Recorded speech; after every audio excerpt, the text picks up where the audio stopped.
दिखाओ कॉपी, दिखाओ कोई अच्छी सी कॉपी दिखाओ।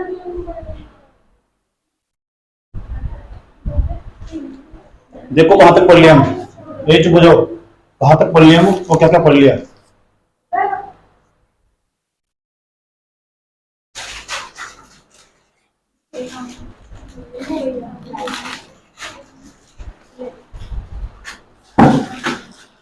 एक बार मोटे मोटे तौर पर समझ लो क्या क्या पढ़ लिया हमने, क्या क्या नहीं पढ़ा।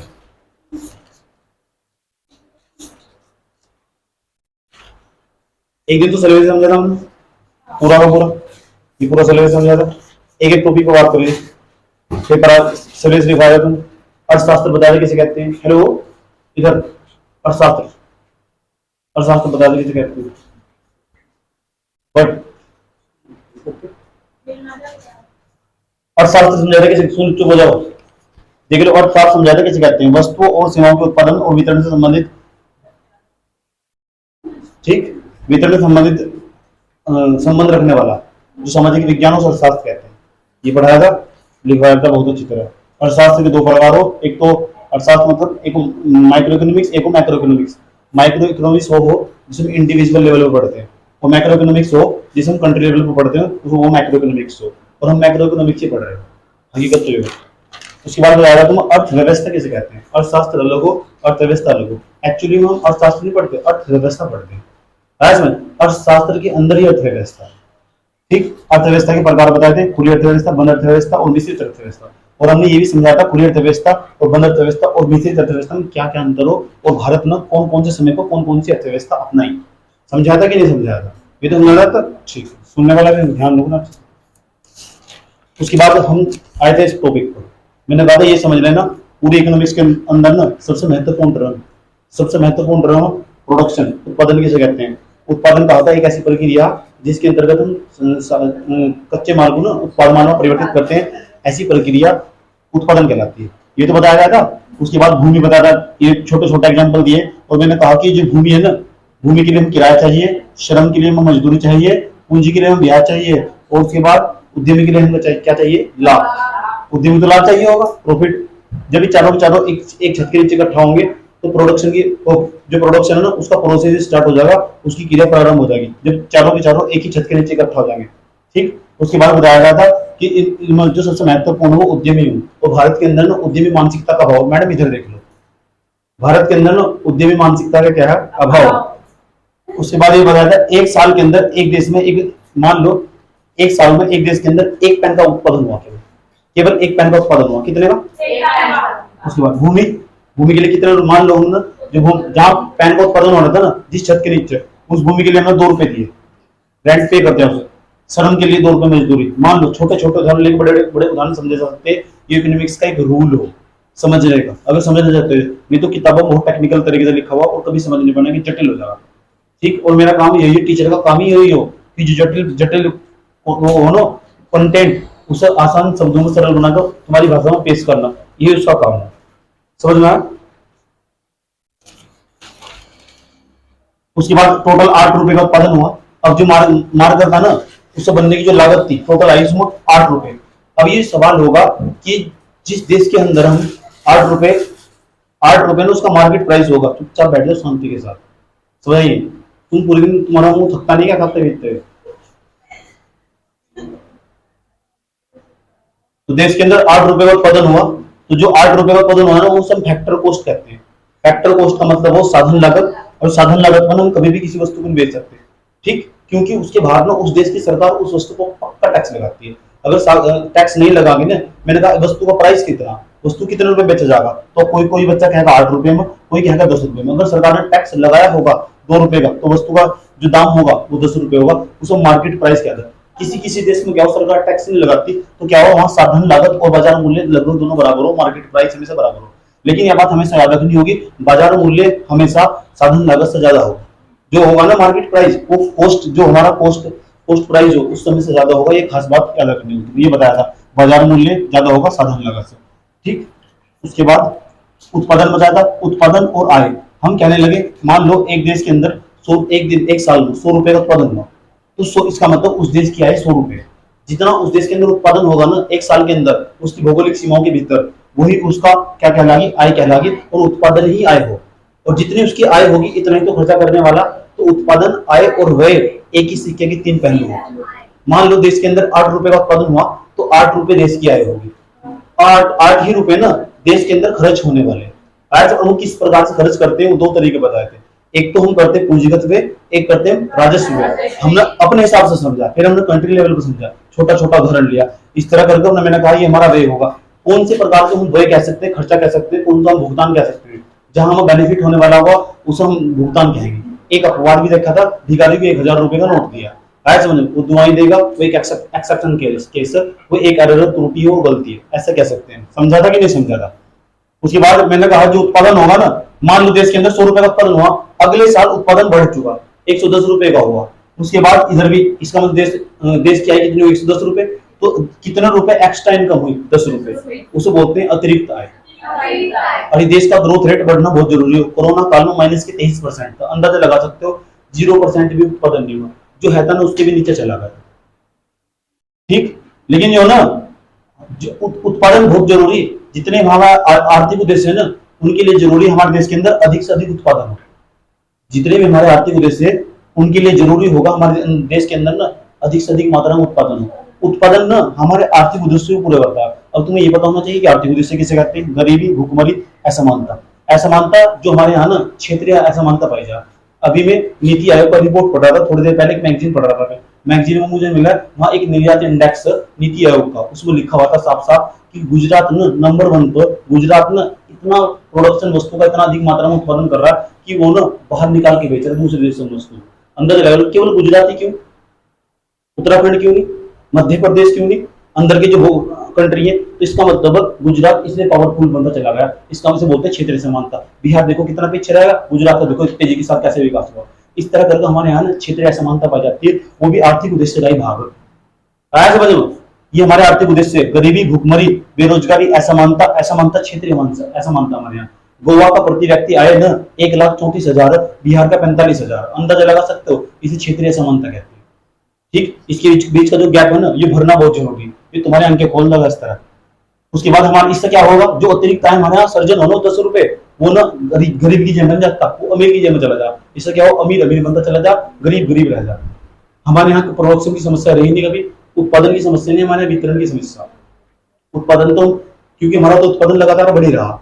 हर साल देखोगे तुम, पिछली बार हमारा बजट था 34 लाख करोड़ रुपए का, इस बार हमारा बजट तो 39 लाख करोड़ रुपए का।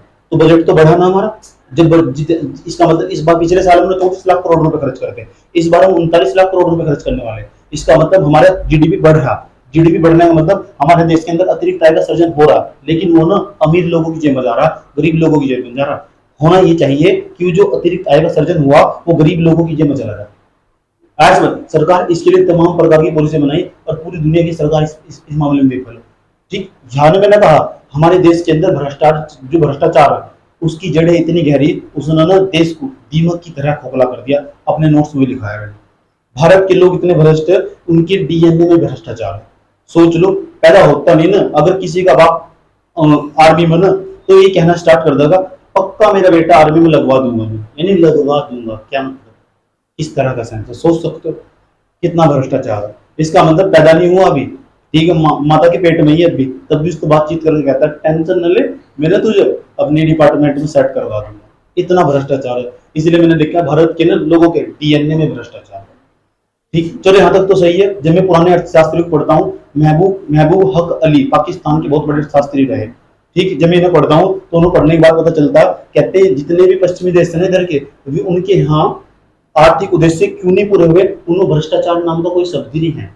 सोच सकते हो, उनके यहाँ भ्रष्टाचार नाम का कोई शब्द ही नहीं है। सूचकांक में पश्चिमी देश है 0 पावर, इनके यहाँ जो सूचकांक में 0 नंबर पर समझते हो, जब अंक दिए जा, भ्रष्टाचार ही नहीं है। ऐसा कोई, मेरे हिसाब से ऐसा कोई देश नहीं जहाँ भ्रष्टाचार नहीं है।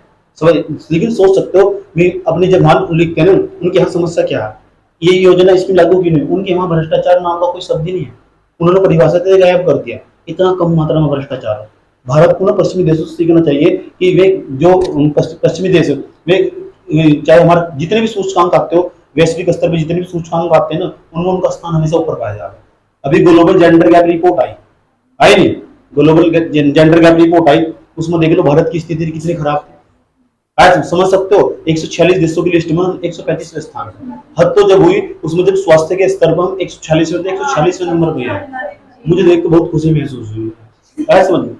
ठीक, ये पता किसके लिए? ये सारा काम महिलाओं का, इसमें स्थिति महिलाओं की दुर्दशा खराब हो रही है। ऐसा समझ, कहने को तो ऐसा लग रहा है महिलाओं के लिए ये योजना तमाम प्रकार की योजना चलाई जा रही है। आज तक एक भी स्कीम का इम्प्लीमेंटेशन अच्छी तरीके से नहीं हुआ, हकीकत है। ऐसा समझ, जब तुम बाहर निकल कर जाकर देखोगे ना, तुम देखो यार कुछ भी तो नहीं बदला, लोगों की सोच में आज भी बदलाव नहीं है। ऐसा समझ, महिलाओं को बहुत ज्यादा अधिक मात्रा में प्रताड़ित होना पड़ेगा। तुमने जब एससी की तैयारी करोगे 125 नंबर की, तो महिलाओं के बारे में जितना भी डाटा हो ना कलेक्ट हो, उसकी शायरी हो, कोई पंक्ति हो, उससे रिलेटेड ठाकर एक कॉपी में नोट करते रहोगे, उसे क्या लेखन शैली में तुम्हारा सुधार होगा। ऐसा समझ, कोई कोटेशन हो, कोई थॉट्स हो, किसी का बड़े थिंकर की बात हो, उसे लिखते रहा करो। तुम महिला हो और महिला को ना, महिला एक अलग से समस्या टॉपिक है यूपीएससी का, उसके लिए तुम्हें ना 250 नंबर का जो निबंध अच्छे नंबर मिलने वाले, उसका जो टॉपिक है ना हर साल आना ही है ना, महिलाओं से रिलेटेड निबंध आना ही है ना, फिक्स है। ऐसा समझ, तो ये नहीं है कि कोई सा भी निबंध जाकर लिख दोगे। पहले तो एक महिला का टॉपिक हुआ, एक दूसरा टॉपिक है भ्रष्टाचार का। ये दो, जिस तरह तुम 10वीं 12वीं पढ़ के जाते थे ना कि 2-3 ऐसे ही आने, ऐसा यूपीएससी कोई जितना बड़ा है तो करने की जरूरत नहीं है। समझ में 3-4 ऐसे निबंध हो, ये पढ़कर चले जाओ, पढ़ते रहो, उसके बारे में अच्छे कोड करते रहो, अच्छी शायरी कहाँ से स्टार्ट करना, किस तरह कोमा लगाकर लिखना, तो छोटी छोटी बातें कलेक्ट करते रहो। जैसे तुम्हें दिखाता हूँ, मेरे पास मैगजीन थी, आज मैं पढ़ रहा था ना, मुझे कितनी अच्छी बात पढ़ने मिली इसमें, तो देखो, तो मैंने तुरंत उठाई, देखो मैगजीन में ना, मैंने तुरंत उठाई मैगजीन में से और तुरंत लिख दी। देखो, क्योंकि नजरिया व्यक्तित्व का आईना होता है, क्योंकि नजरिया व्यक्तित्व का आईना होता है। और जैसे मैं पेन दिखाना है, पेन दिखा देखो कितनी अच्छी बात लिखी हुई, जिसकी नजरों में था, इतनी अच्छी वो लिखी, देखो यहाँ लिखी मैंने पंक्ति थी पढ़ी, बुरा जो देखन चला, देखो ये लिखा हुआ, देखो क्या लिखा हुआ, बुरा जो देखन चला, बुरा ना मिला कोई, जो दिल का खोजा अपना, मुझसे बुरा ना कोई। ये तुम जो दूसरों को बुरा बताते हो ना, पहले अपने खुद के अंदर झांको, फिर पता लगने वाला तुम्हें क्या होगा। आज में ये छोटी छोटी बातें ना, तुम्हारे अगर तुमने क्वेश्चन उत्तर में डाल दी, तो तुम्हारा उत्तर ना 20 बच्चों तो और अच्छा चला जाएगा ऑटोमेटिक। इन्वर्टेड कोमास में लिख दिया, ऐसे ऐसे कोटेशन के लिए तुम्हें एक सुंदर से डायरी बनानी चाहिए, और उसमें दो तीन थॉट्स जरूर लिखने चाहिए, जो मैंने पहले तुम्हें बताया था भी, लेकिन तुमने उसको हल्के में लिया। ऐसे तुम कोड कर सको, किसी भी स्वामी विवेकानंद को पढ़ लिया तुमने, जैसे आज अम्बेडकर को पढ़ लिया, गांधी को पढ़ लिया, ये तो यूपीएससी के फेवरेट है और नहीं है, फिक्स है। आज समझ, इनसे रिलेटेड क्वेश्चन पूछा गया। एक चीज और पढ़ सुनाता हूं तुम्हें, देखो कितनी अच्छी बात लिखी इसने, क्या लिखा, लोजाइंस एक थिंकर है, फिलोसोफर है, उसने पता क्या कहा, महानता चाहे जितनी भी हो, वह निर्दोष ही नहीं होती जब तक उसमें छोटे छोटे छिद्र नहीं रह जाते। यानी कितना ही महान इंसान हो, वो तब तक महान नहीं कहलाने का, वो निर्दोष नहीं होने का, जब तक उसमें छोटी छोटी कमियां नहीं होगी। हर इंसान में कमी है, समझ। लोग कहते नहीं तो मेरा चांद, बेटे फिर चांद में भी दाग है, समझ। क्या कहा, चांद में भी क्या है, दाग। और दिखाता हूं, तो क्या लिखा है, एक मुझे इंग्लिश का सेंटेंस मिला, समझ पढ़ गए, लिखा putting oneself in some shoes, ऐसे लिखा हुआ। इसमें लिखा हुआ कि भाषा प्रोत्साहन देती है, हतोत्साहन नहीं। लैंग्वेज भी बहुत अच्छी नजर, जो जो मुझे अच्छी अच्छी बातें लगी ना, मैं साइड से निकाल लिया, और जहां भी मुझे लिखने का मौका मिलेगा ना, जरूर डाल दूंगा उससे रिलेटेड। उसका क्या करूँ, तो बस रिवाइज करता रहता हूँ उस तरह। जहां भी इकोनॉमिक्स का पॉलिटी में घुसा दो, पॉलिटी इकोनॉमिक्स को, और इकोनॉमिक्स का जियोग्राफी में घुसाना सीख लो, ऐसे समझ लो। ठीक, तुम कहती है आंसर राइटिंग कैसे करेगा, जब मैं लास्ट का समझा हटूंगा ना, तो अलग से तुम्हें समझाऊंगा आंसर राइटिंग करते किस तरह, मैं कैसे लिखता हूँ। मुझे कोई क्वेश्चन नहीं पता ना, चाहे मुझे इसके बारे में कुछ भी डाटा नहीं पता, मैं जब भी लिख दूंगा, और आज मैं तुम्हें सिखा दूंगा, क्योंकि तुम्हारे पास में इतना डाटा तुमने कलेक्ट कर रखा, तुम्हें खुद भी जानकारी नहीं है। अभी तुम्हारा सारा डाटा निकल कर आने वाला, जितना भी तुम आज तक पढ़ रहे, अगर 1 साल तक, इतना दिमाग तुम्हारे अंदर मौजूद है। बस तुम्हारे लिए पता क्या चाहिए, 2-3 लाइन के फैक्ट चाहिए, जो तुम्हारे आंसर को बेसिकली मजबूत बना, वो आज मैं समझाऊंगा अच्छे तरीके से। वो पढ़ाई किस तरह करनी, वो मैं सब बता दूंगा। इतनी बड़े हाथोबानी है, एक ही चीज जरूरी पढ़ाई के लिए, उसे कहते हैं कंटिन्यूटी। जिसकी निरंतरता बन गई ना, जिंदगी में कभी मार नहीं खाने का, कभी भी। और जिसकी निरंतरता टूट गई ना, उसका कॉन्फिडेंस धरातल के नीचे घुसता चला जाएगा। और उसके दिमाग में ना तरह तरह के विचार उत्पन्न होंगे, मैं नहीं कर सकता, ये बहुत हार्ड हो, मुझे नहीं निकलना चाहिए, मुझे इसे छोड़कर दूसरा कर लेना चाहिए। आया समझ में? जैसे तुम इससे दूर रहोगे 3-4 दिन के लिए, तो समझो तुम्हारे दिमाग में नए नए थॉट जन्म लेंगे। और जैसे तुम छोड़कर ना एक नए माहौल में आओगे, तो तुम्हारे दिमाग में तुम्हारा कॉन्फिडेंस लगेगा कि हाँ कर सकते हैं। बहुत हो दुनिया में ऐसे। आया समझ में? हमारी सबसे बड़ी कमी क्या हो, हम दूसरों को देखना शुरू कर दो कि जब इसको नहीं हुआ तो हमारे पास कहाँ तो हो जाएगा, ये नहीं कर सकता तो हम कहाँ से कर सकते। सबकी परिस्थितियां अलग। मेरे तो 10वीं क्लास में 341 आए थे, तो बैठी 419 वाली। मेरे तो 10वीं में 12वीं में 330 है, तो बैठी मेरे पास ही पढ़ने वाली 458 वाली। और थर्ड से मेरे से ज्यादा ही होंगे सब्जेक्टों में नंबर। आया समझ में? अब सोचो, ये पीछे बैठी, पीछे की सन्नी के बैठे में सबसे ज्यादा नंबर होंगे तुम्हारे, लेकिन फिर भी मैंने तुम्हें पढ़ाया। आया समझ में? तो सबका बुद्धि अलग अलग हो। तुम्हारे पास पूरा टाइम मिला हो तो पढ़ने का जबरदस्त वाला, रात को दिन में परिवर्तित करने की क्षमता जिसके अंदर होगी ना, वो कुछ भी कर लेगा। याद रखना बात है। जिस दिन लिखते लिखते तुम्हारे हाथ दिन रात परिवर्तित हो जाए, तो समझ जाओ तुम सही ट्रैक पर जा रहे हो। यो अंतिम अंतिम लक्ष्य नहीं है, पहला लक्ष्य भी यही है। यही अंतिम लक्ष्य, यही पहला लक्ष्य है। कहानी यहीं से शुरू हुई थी, यही खत्म होगी। और सोचा ना, मैंने बहुत पढ़ लिया कि हमारी नौकरी लगी। हकीकत तो है तुमने आज तक पढ़ाई नहीं लगा। जो कह रहा है मैंने बहुत पढ़ लिया मेरी नौकरी लगी, हकीकत तो है तुमने तैयारी नहीं करी। आया समझ में? ठीक, मेरा नाम क्या है? सोनू। मैं किस्मत से नहीं मेहनत से मिलूं। मेरा नाम है सोनू, मैं किस्मत से नहीं मेहनत से मिलूं। तो मुझे मेहनत से प्यार, हकीकत ही हो। उसका देखने का दिमाग में नजरिया अलग सेट हो जाए, यार ये बंदी मेहनत करने वाली, इसकी साथ मेहनत करी जा तो ये बहुत आगे जा सकती है। आया समझ में? ठीक, समझ रहा? तो इतने बड़े सब्जेक्ट नहीं है। ये पता क्या हो, जो तुम अखबार पढ़ रहे न्यूज पेपर, 4-5 राइटर है ये लिखा, बार बार एडिटोरियल हो जाएगा घूम फिर कर, 10-20 राइटर है ये लिखेंगे। एक साल जैसे तुम हटाओगे, अगले साल आ जाएंगे। पता तैयारी कौन कर रहा है? वो कर रहा है जो गवर्नमेंट जो छोड़ का चुका है। पता तैयारी कौन कर रहा है? वो उस श्रेणी में बैठे हुए तैयारी वो कर रहा जिसने 5 साल भी बिता दिए, घर पे 2 साल नहीं बिता जा रहा, आज तक एग्जाम दिया नहीं। तो तुम कैसे कह सको बिना देखे सामने वाले के बारे में अंदाजा लगाना कि उसके पास ऐसा क्या होगा? अपने अंदर खुद की जान को तुम पता लगा जाएगा। आया समझ में?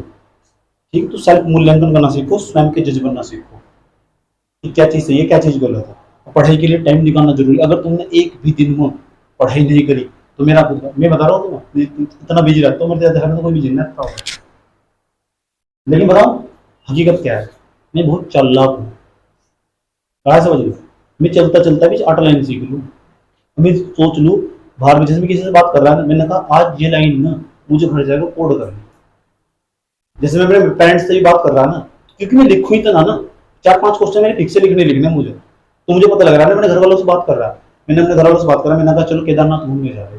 तो उनका माइंड सेट ना इस तरह सेट है कि यार केदारनाथ क्या रखा, क्यों जाना चाहिए, क्या मतलब रहेगा, कितनी ट्रेडिशनल सोच है। इसे कहते हैं परंपरागत सोच।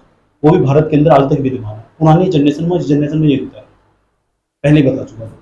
हर नया जनरेशन में पुराने वाले से खतरनाक।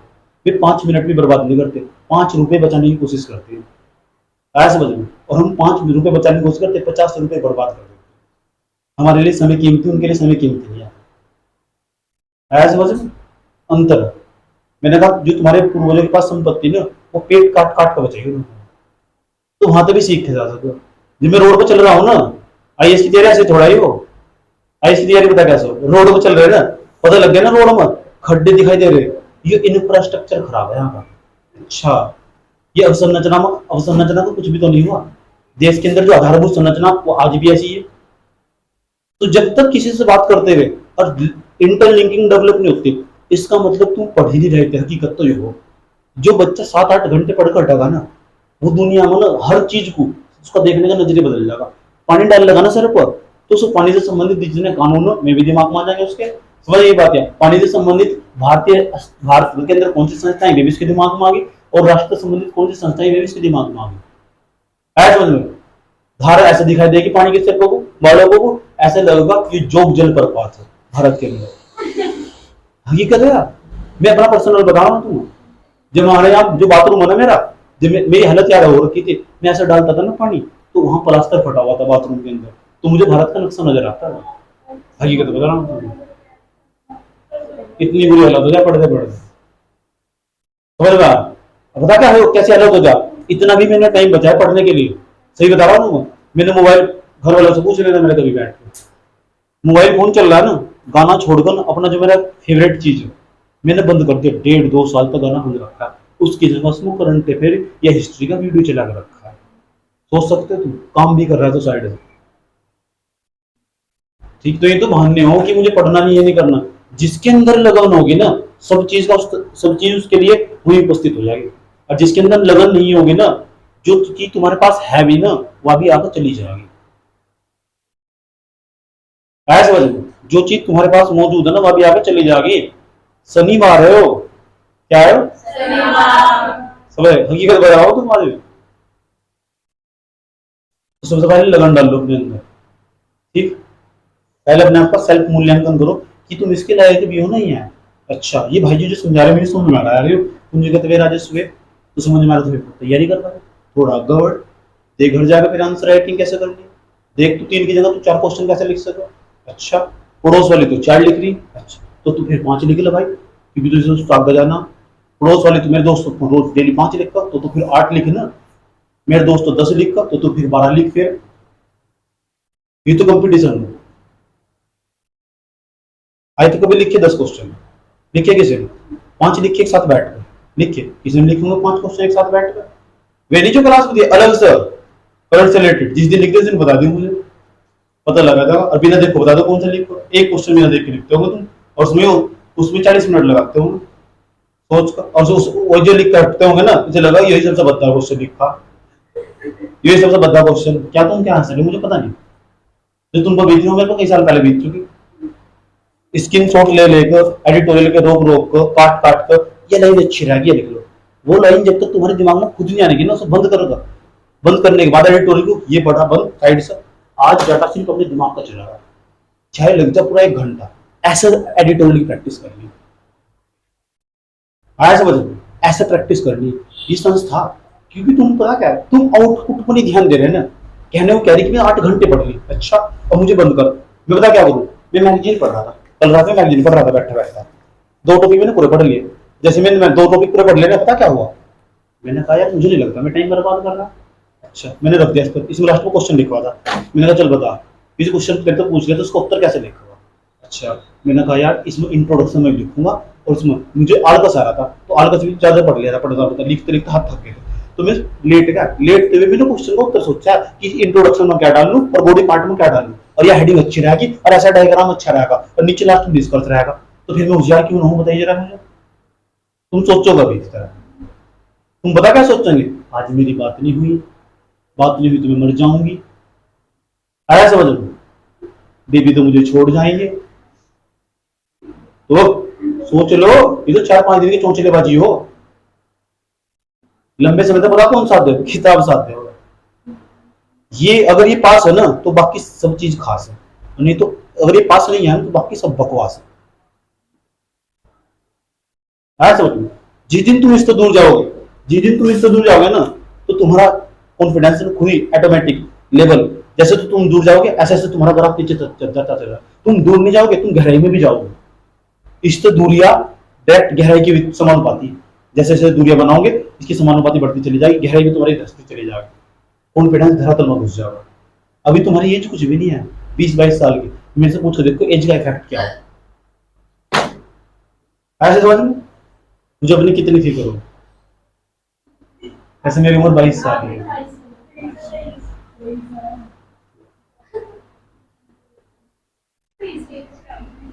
बात समझ में आई?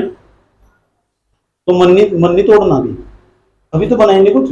अभी तो तुमने ना भारत का आर्ट एंड कल्चर देखा ही नहीं, हो सकता है तुम भारत के कला संस्कृति से प्रेम हो जाए, ऐसा समझ, भारतीय कला संस्कृति से तुम प्रेम हो। अभी तो तुमने भारत की इंटरनल सिक्योरिटी का सब्जेक्ट देखा ही नहीं, हो सकता है तुम जब तुम उसे पढ़ो तुम्हें और ज्यादा आनंद आने वाला हो। अभी तो तुमने इकोनॉमिक्स पूरा पढ़ा ही नहीं, हो सकता है जो तुम एडिटोरियल पढ़ो और तुम्हें बस शांति से बैठे रहो और ये देखो चलिए ही पढ़ा हुआ भाई जी ने पढ़ा कॉपी से लिखने जाकर सारा जाकर। अभी तुम भारत का भूगोल पढ़ा ही नहीं मेंस के लिहाज तक, हो सकता है तुम साइड में बैठो, अरे टोल, और मैं दावा दे सकता हूँ जिस दिन मैं तुम्हें सिलेबस पूरा करवा देना सारा, समझ गए? ये नहीं है कि कॉपी में सिर्फ काम पूरा करना, इतनी भी लगन होनी चाहिए जिसके अंदर लिखा हो उसके, वो तुम्हारे कैसे याद होना चाहिए, इतना मैं दावा कर सकता हूँ। तुम अगले साल तुम इस टाइम एडिटोरियल देखने होंगे ना, तो सिर्फ हाथ पीछे तुम्हारा, अगर तुम लगे रहे तो हाथ पीछे होंगे और 2 की स्पीड पर देखोगे, और सिर्फ पता कितनी चीज लिखोगे, 8 लाइन लिखोगे पूरे एडिटोरियल 2 घंटे में। हाँ, बाकी पूछो क्यों, सब तो तुम्हारे नोट्स में होगा, बैठे बैठे टिक लगाओ, और सब तुम्हें पता होगा ये भी मेरा पढ़ा हुआ, ये भी मेरा पढ़ा हुआ, लेकिन वो तब याद रहेगा जब मैं उसका एक्सप्लेनेशन कर दूंगा, तभी याद रहेगा। मैं तो अभी तुमसे पूछूं कि तुम्हें पूंजीगत व्यय राजस्व पता, तो कहने लगे आज भी तुम्हारे दिमाग में पड़ा है, अब तक तुम्हारे दिमाग में नहीं निकला। ये ऑफलाइन क्लास का बेनिफिट है, समझ, अब तक तुम्हारे दिमाग पड़ा हुआ है। उत्पादन मैंने कहा उत्पादन की परिभाषा तुमने याद करी, तुमने अंतर नहीं याद करी, उत्पादन की परिभाषा स्पेशल तरीके से बैठकर तुमने याद करी, फिर भी तुम्हारे दिमाग में पड़ी क्यों? क्योंकि मैंने उदाहरण इतना दिया है, समझ, क्यों जी, समझ में आ रहा है? मैंने कहा कि तुम्हें भुगतान पता कैसे कहते हैं, जी मैं कहता हूँ पता भुगतान कैसे कहते हैं, इतने उदाहरण तुम्हारे दिमाग में पड़े होंगे, कॉपी में उठाओगे पन्ना खोल लोगे, आगे 10 उदाहरण तुमको खुद ही पता है, क्यों? क्योंकि मैंने समझाया। अब तो आप ये हुआ, समझ में आया? ऐसा करना।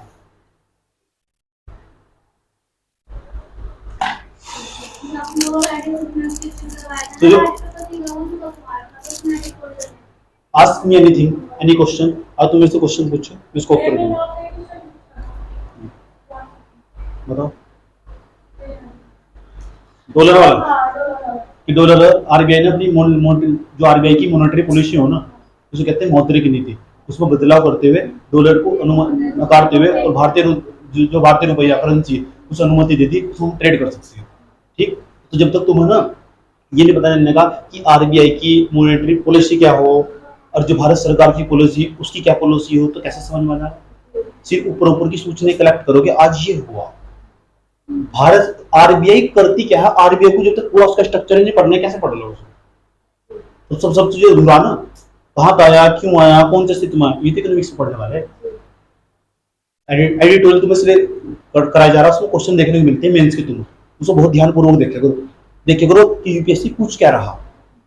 मजाक नहीं कर रहा मैं ऐसी लड़की को उदाहरण दे दूंगा तुम्हें पूरी, मैंने कई बार क्लास में बताया बैठकर कि पूरी उसकी माता ना आटा मांग कर लेकर आए, सोच सकते हो कितनी बुरी हालत है, और वो सड़क स्टेशन पर सर्च लाइट के नीचे बैठकर पढ़ रही है, और वो आईएएस बिहार की, सोच सकते हो?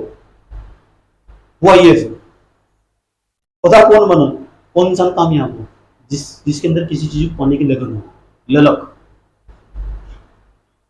आया, समझ लो। इंटेलिजेंट इंसान कामयाब नहीं होता, आया समझ लो, वो नहीं कामयाब होता। पता है कौन कामयाब? वो जिसे किसी चीज को पाने की ललक हो, जिसने एक बार ठान लेना अब तो करना तो यही करना, चाहे कुछ हो जाए, चाहे मेरी जिंदगी खराब हो जाए, चाहे बर्बाद हो जाए, चाहे आबाद हो जाए। पता कितना बड़ा पद प्रतिष्ठा हो, पता क्या क्या चीज हो, तुम ओल्ड वर्ल्ड में फेमस हो जाओ, तुम्हारे करा हुआ साइन भी बिकेगा।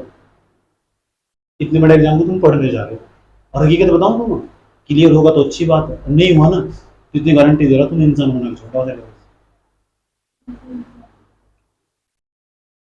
सिलेबस तुम्हें इंसान होना छोड़ रहा है, हकीकत बता रहा हूँ। इसमें पढ़ने का इतना कुछ है। इसका मतलब पता क्या है, तुम एडिटोरियल पढ़ रहे और अपना सिलेबस पढ़ रहे, इसका मतलब तुम भारत की सोशल जस्टिस पढ़ा, तुमने सामाजिक न्याय पढ़ा। हो सकता है जब तुम सिलेबस को पढ़ो, डिजास्टर मैनेजमेंट पढ़ो तुम अच्छे तरीके से, सब चीज तुम्हारा कंप्रेशन तरीके से तैयार हो जाएगा, तुम्हारा नोट से स्पेशल, और तुम्हारे सब याद हो जाएगा जब तो तुम पेपर में देकर बैठोगे। साल 6 महीने, साल 2 साल का कोई महत्व नहीं जिंदगी में। तुम्हारे पेरेंट्स ने तुम्हें 2 साल तक ही छूट दे रखी, तुम बहुत लकी इंसान हो, बहुत भाग्यशाली हो तुम। अच्छा तुम्हारा भाग्य, 1-2 साल तुम्हें छूट दे रखी पढ़ने की, ठीक, और शुक्रगुजार रहो मेरे कि मैं तुम्हें गाइडेंस दे रहा हूँ। समझ लो, तुम्हें मेरे साथ मिलकर मेहनत करने का मौका, इससे संयोग मान लो या ऊपर वाले का शुक्रिया अदा कर लो। नहीं तो तुम पता कहाँ होते यार, गाँव को लिए मटर होते। और तुम बताओ वही कर, आस पास है ना सोसाइटी में, इस तरह से बचने की कोशिश करना, ठीक। ये तुम्हें अट्रैक्ट करेगी, बहुत खतरनाक चीज हो सोसाइटी, जबरदस्त वाली, तो बहुत इम्पैक्ट डाल रहा है। तुम सिर्फ क्लास तक पॉजिटिव हो, तुम्हारा घर वाला तुमको नहीं पता, तुम्हारा घर वाला तुम पर निगेटिव इम्पैक्ट डाल रहा है, हकीकत बता रहा हूँ। 5 बातें बोल लगे तो जो तुम्हारे पक्ष की नहीं, इससे रिलेटेड नहीं करती, ठीक है, जो मेरे विपरीत जाती है, तुम अच्छी नहीं लगेगी सुनने में, कोई भी बोलता है, क्योंकि तुम मेरे साथ 1 साल मेहनत कर चुके, 1 साल और सही, क्या तो कुछ होंगे, क्या कुछ पाओगे। मैंने क्या कहा था, खोने के कभी नहीं पाओगे जरूर। और सारा खेल पता किसका, लिखने का। लिख ही नहीं पाता बच्चा, देख देख के लिखने वाला हो रहा है। बिना देखो लिखो फिर पता लगेगा, ये 2 बार पन्ने फाड़े फांकोगे, तीसरी बार नहीं फाड़ने, 30 मिनट में लिखोगे, लिखो कोई दिक्कत नहीं है, लेकिन लिखो बिना देखा। वो क्या हो रहा है कि पीडीएफ तो सामने रख रखा है, देख देख के लिख रहे, टॉपिक तो समझ में आ गया सबकी, वो तो समझ में आ जाएगा। अब दिमाग में कितना बचा वो प्रदर्शित करना, उसका खेल है सारा। आया समझ में? अभी कुछ उम्र नहीं हुई, याद रखना, अभी तो शुरुआत ही।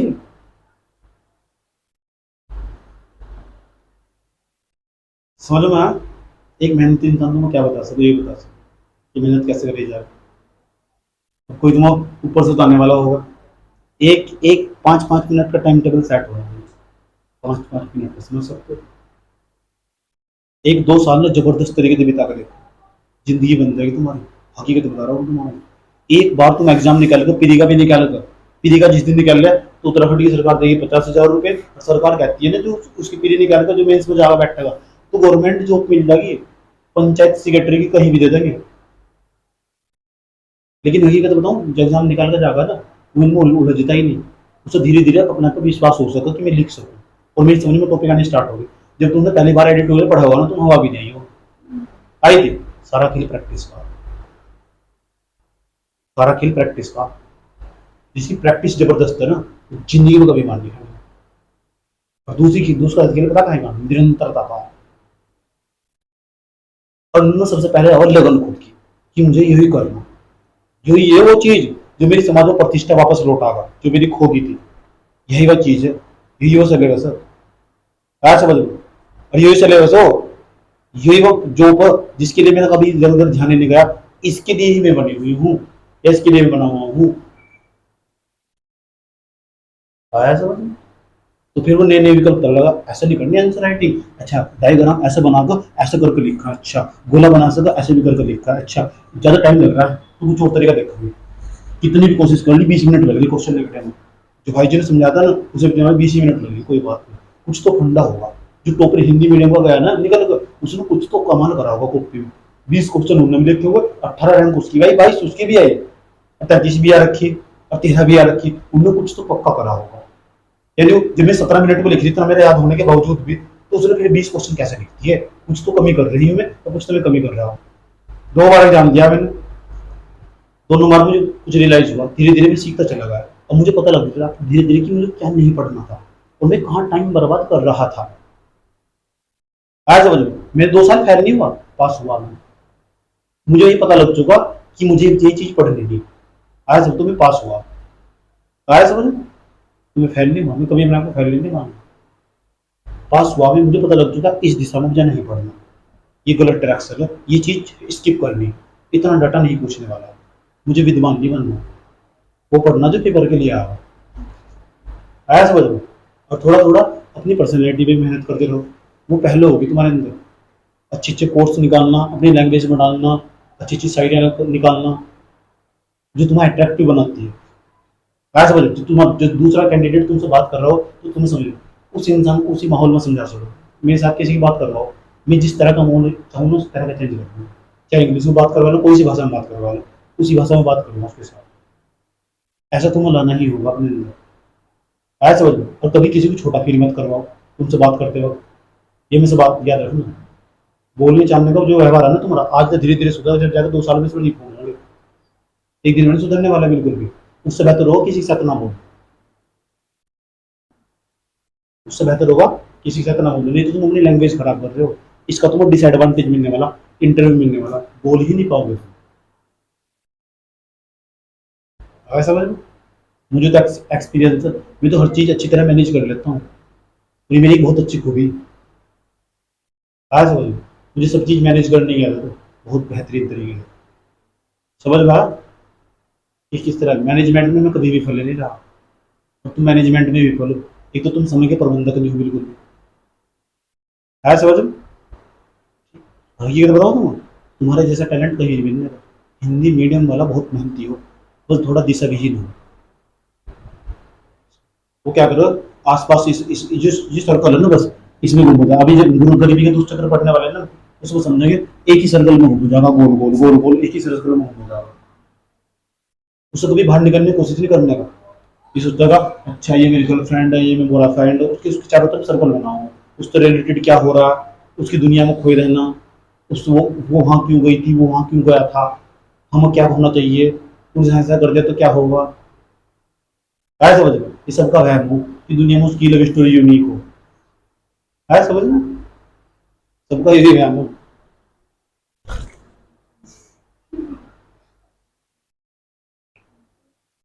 मजा आएगी नहीं यार? बात समझ में आ रही? जो मैं समझाने की कोशिश कर रहा हूँ ना, वो कुछ और है। वो मैं डायरेक्ट नहीं क्या कर रहा, मैं क्या कहने की कोशिश कर रहा हूँ, लेकिन तुम्हें समझ लेना चाहिए। हकीकत ये हो कि पढ़ाई करने में भलाई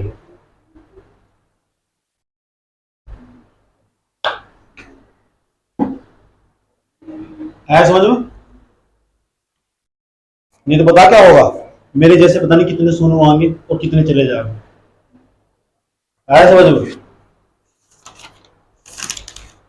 और मेरा कहना कि मैं आज हूं और कल नहीं हूं। समझ? अगले पल का किसी को कुछ नहीं पता क्या होने वाला। क्या कहा? मैं आज हूं कल नहीं। I am very very very dynamic. समझ? मैं अपनी जिंदगी बहुत गतिशील। ठीक। अगर भारत में 5G आया ना, तो मेरे दिमाग में 11G पहले से चल रहा। आया समझ में? इतना फास्ट दौड़ता हूँ। उसके बाद ये तो समझा था ना, ये समझने के बाद चलो, अब ऐसा लग रहा होगा ऐसी क्लासें चलनी चाहिए। इन्वायरमेंट क्रिएट कर देने में ना। अब बताओ किसकी याद आ रही? याद आ रही? आ रही? किसी को पिछड़े पुरानी की याद आ रही हो? अब ऐसा लग रहा है यार पढ़ाई करने में ज्यादा अच्छा है।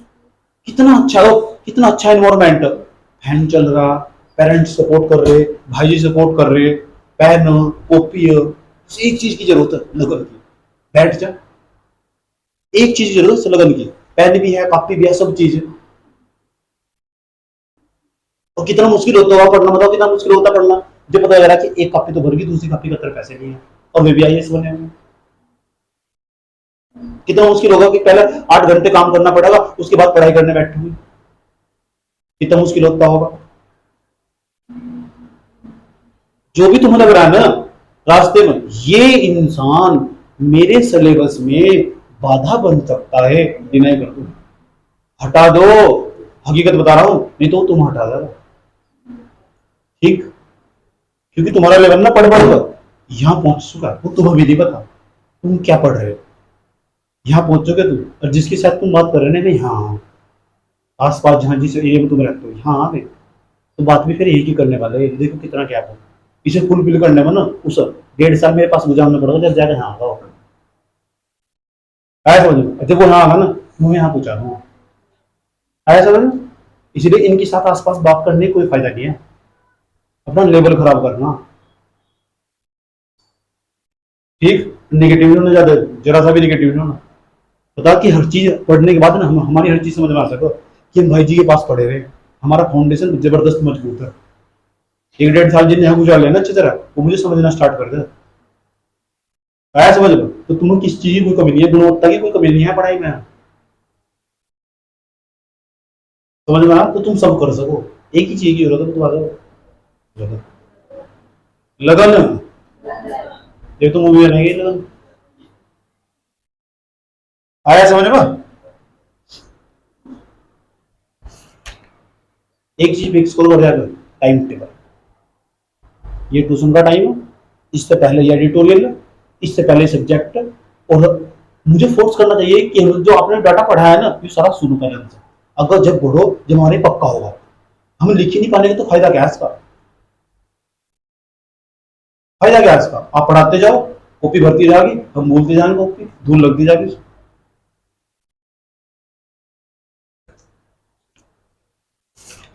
और देखो, ये तो समझाया था, भुगतान समझाया था किसे कहते हैं, पूंजीगत व्यय राजस्व व्यय समझाया था। मैंने कहा था पूंजीगत व्यय ना देश का मेंटेनेंस कॉस्ट हो, पूंजीगत व्यय होगा एक बार, राजस्व व्यय होगा बार बार। पूंजीगत व्यय उस व्यय को कहेंगे हम जिससे मिलने वाला बेनिफिट 1 साल से ज्यादा हो, और राजस्व व्यय उसे कहेंगे कि जिससे मिलने वाला बेनिफिट 1 साल से कम हो। मैंने कॉपी खरीदी, कितने साल चलेगी? अगर तुम्हें लगता है 1 साल चलने वाली है, इसका मतलब 1 साल से ज्यादा चलेगी, तो इसका मतलब तुम्हारा पूंजीगत व्यय है और तुम्हें काफी बेनिफिट लंबे समय तक देगी। आया समझ? तुम मुझे बेनिफिट 1 साल से ज्यादा देगी नहीं है, तो इसका मतलब तुम्हारे लिए पूंजीगत व्यय है। हो सकता है कुछ बच्चे ज्यादा एग्रेसिव हो, तो सोचेंगे इस साल 6 महीने यूज करी, काफी बैठे बैठे चुनाव लग बेचती, तो उसके लिए राजस्व व्यय है। निर्भर करता कि व्यक्ति कैसा है। आया समझ में? कोई प्रॉब्लम? कौन सा व्यय? पूंजीगत व्यय, राजस्व व्यय। पूंजीगत व्यय को हम देश का एसेट्स कहते हैं, एसेट्स, परिसंपत्तियां। तो परिसंपत्तियां ना, मैंने कहा जो पूंजीगत व्यय उससे परिसंपत्तियों का निर्माण, और परिसंपत्तियों इंग्लिश में कहते हैं एसेट्स। पूंजीगत व्यय तो परिसंपत्तियों का निर्माण होगा, एसेट्स कहते हैं सर। उसके बाद जो परिसंपत्तियां होगी, जो राजस्व व्यय होगा वो होगा बार बार। मैंने कहा सड़क बनाओगे एक बार, पूंजीगत व्यय। राजस्व व्यय बार बार, टूट फूट होगी बार बार, उसमें जो खर्चा करोगे। तो इस तरह जैसे पूंजीगत व्यय हो ना, ऐसे पूंजीगत व्यय और राजस्व व्यय हो, इसी तरह पूंजीगत प्राप्तियां और राजस्व प्राप्तियां हो। इसी तरह पूंजीगत प्राप्तियां हो, इस तरह राजस्व प्राप्तियां हो। प्राप्तियां मतलब पैसा आगा कहां तक, अभी तो मैंने बताया कि खर्च कहां करने वाले। अब बात बताऊंगा कि जो बजट पढ़ाऊंगा कि एक इसी तरह पूंजीगत प्राप्तियां हो, इसी तरह पूंजीगत राजस्व प्राप्तियां हो। ये भी समझना, कैपिटल रिसिप्ट्स हो और रेवेन्यू रिसिप्ट्स हो, ये सब समझने में। ठीक, आज हम क्या समझने वाले हैं बताओ? लास्ट क्या पढ़ा हमने? मुझे एक बार ब्रीफ कर दो, तब क्या पढ़ा था? लास्ट वाली हेडिंग क्या था? राष्ट्रीय आय।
समझ में आया? अब सुनो, समझो हमने क्या समझा था। सुनो, एक तो हमारा सुनो, हमने पूंजीगत व्यय समझ लिया हमने कि पूंजीगत व्यय क्या हो, समझ नहीं लिया? पूंजीगत व्यय मतलब कैपिटल एक्सपेंडिचर। उसके बाद हम राजस्व व्यय समझा। राजस्व व्यय इसे बोलते हैं रेवेन्यू एक्सपेंडिचर। इसी तरह जैसे हम पढ़ना है ना, कैपिटल रिसिप्ट्स पढ़ने वाले और रेवेन्यू रिसिप्ट पढ़ने वाले। रिसिप्ट को मतलब प्राप्तियां, ठीक, तो बाद में पढ़ने वाले हैं। अभी तो छोटे छोटे जो टेक्निकल टर्म बीच में आ रहे हैं ना, उसे समझते चल रहे बस। अभी हम पता क्या पढ़ रहे हैं? प्रॉब्लम्स ऑफ इंडियन इकोनॉमी पढ़ रहे हैं कि इंडियन इकोनॉमी के अंदर समस्या कहां, भारतीय अर्थव्यवस्था के अंदर समस्या कहां, ये पढ़ रहे हैं। क्या पढ़ रहे हैं? कहां कहां दिखाई देती है, ठीक है। अब हम क्या समझने वाले? मैंने कहा कि भाई प्रोडक्शन इतनी खतरनाक चीज हो, ध्यान से दोबारा फिर बात करूंगा प्रोडक्शन की। प्रोडक्शन मतलब उत्पादन इतनी खतरनाक चीज हो। वर्ष 1977 में ना, 1971-72 70 के दशक में जो इंडिया क्या है, और जो हमारा ये चाइना, मतलब हमारा क्यों होता है चाइना, तुम्हारा होगा, ठीक है। इंडिया और जो चाइना ना, इन दोनों का जीडीपी लगभग बराबर था। सोच लो, इंडिया का चाइना जीडीपी बराबर था, और चाइना ना 1949 में आजाद हुआ। सोच लो 1949 में, भारत 1947 में आजाद हुआ। सवाल ये, और दोनों का जीडीपी लगभग बराबर था। पता है 1970-72 में, 70 के दशक में, इसे बोलते हैं 70 का दशक। 70 से लेकर 1980 के बीच में 70 का दशक बोलते हैं। इस समय में चाइना का जीडीपी किसका, चाइना का जीडीपी और भारत का जीडीपी दोनों का बराबर था। और आज देख लो इन 40 सालों में ऐसा क्या हुआ, 40-50 सालों में ऐसा क्या हुआ कि चाइना इतना ऊपर चला गया कि वो जो दुनिया की सबसे बड़ी अर्थव्यवस्था, उसका नाम अमेरिका, क्या नाम है, कितने ट्रिलियन डॉलर की अर्थव्यवस्था उसकी, 22 ट्रिलियन डॉलर की, 22 ट्रिलियन डॉलर की अर्थव्यवस्था उसकी। अब सोच लो, एक रिपोर्ट है आईएमएफ का कहता है कि चाइना प्रोडक्शन के मामले में, जीडीपी के मामले में, जीडीपी तो उत्पादन हो, किसी देश के अंदर कितना उत्पादन हुआ तो जीडीपी हो, उत्पादन, आय और व्यय एक ही सिक्के के तीन पहलू। देश के अंदर जितने रुपए का उत्पादन होगा इतने ही जीडीपी, इतने रुपए का जीडीपी होगा उसका। अच्छा, 22 ट्रिलियन डॉलर की इकोनॉमी थी उसकी, आज भी है अमेरिका की। वर्ष 2032 तक ना चाइना, वर्ष 2032 तक इसे पछाड़ चुका होगा। ऐसा क्या हुआ 50 सालों में?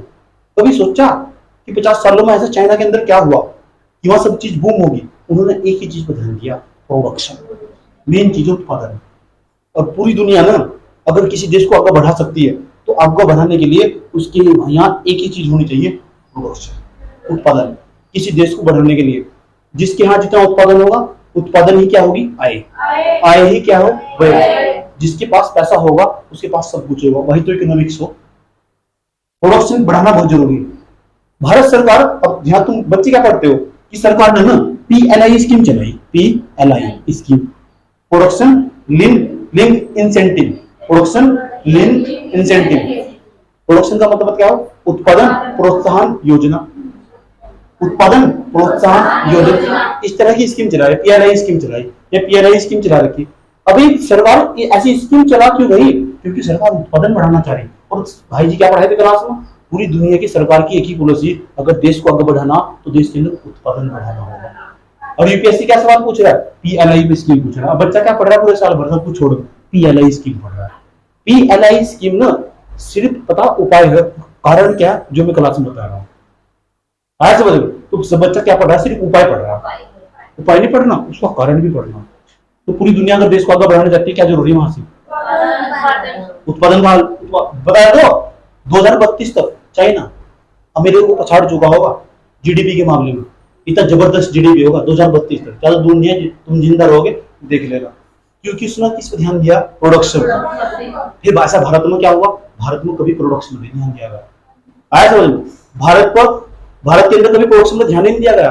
भारत के अंदर क्षेत्रीय समानता इतनी, देखो गोवा ना, गोवा का प्रति व्यक्ति आय 4,66,000, ये सही आंकड़ा, 4,66,000 गोवा का प्रति व्यक्ति आय, 4,66,000 आंकड़ा आप याद कर लेना।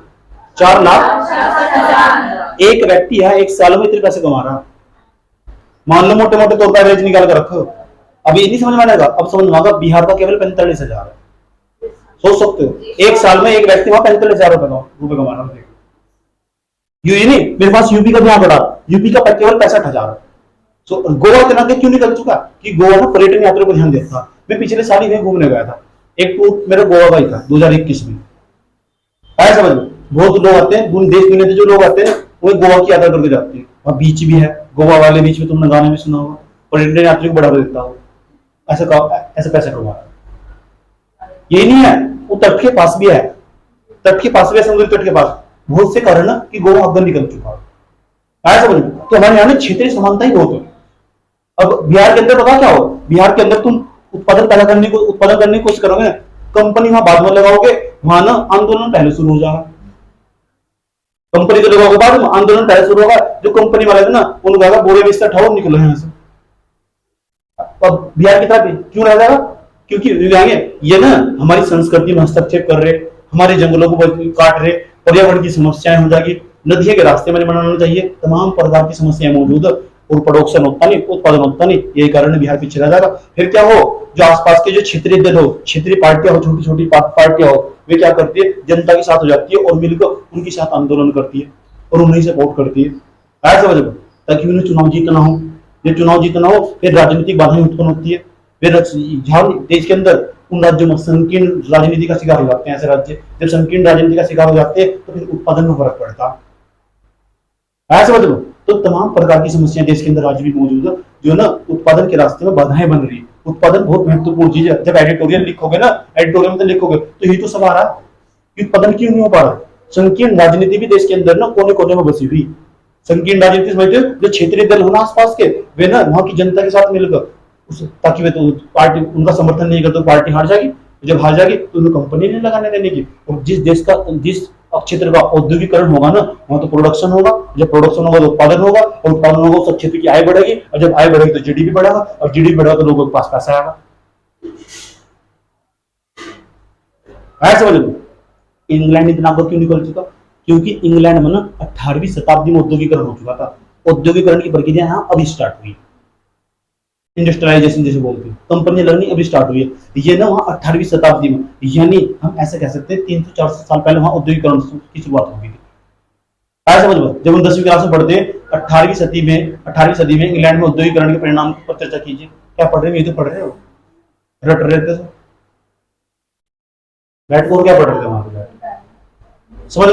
समझना थोड़ा प्रोसेस डेवलप करना कि हुआ क्या, तो पता लगा उत्पादन कितनी महत्वपूर्ण चीज है। और सरकार तमाम प्रकार की योजनाएं चला रही। मुझे तो ज्यादा भी दिया है जितनी योजनाएं ना उत्पादन को बढ़ावा देने के लिए। सरकार के पास अभी एक आईटी मंत्रालय, जो है इलेक्ट्रॉनिक उपकरण है ना, बाहर तो बहुत खरीद के लेकर आ रहे इलेक्ट्रॉनिक उपकरण। क्यों ना हम देश के अंदर जो इलेक्ट्रॉनिक उपकरण बनाने वाली कंपनियां, उनके अंदर पीएलआई स्कीम लागू कर दो। जैसे पीएलआई स्कीम लागू कर देंगे ना, प्रोडक्शन लिंक इंसेंटिव, इस तरह की स्कीम लागू कर दो ना, जो भी कंपनी अच्छा प्रोडक्ट बना रही ताकि वो और बनाओ, उसको पुरस्कार देंगे, पुरस्कार तो देंगे, उसका ना उस पर टैक्स भी नहीं लेने की, बिल्कुल कम कर देंगे वो, और इस तरह उत्पादन बढ़ाएगी। जब उत्पादन बढ़ाएगी हमें बाहर से नहीं खरीद के लाना पड़ने का, क्योंकि हम जब बाहर जाएंगे तो हम डॉलर लेके जाएंगे, और जब डॉलर लेके जाएंगे तो भारत की फॉरेक्स में कमी होगी, जब फॉरेक्स में कमी होगी तो जो वैश्विक स्तर पर छवि है हमारी वह भी धूमिल होगी, और हमारा फॉरेक्स भी घट जाएगा। और जिस देश का फॉरेक्स घट जाएगा ना, इसका मतलब उसके देश तो बड़ा कुछ भी नहीं है। ऐसे जोड़ना, समझ वाली बातें क्या बताया जा रहा है।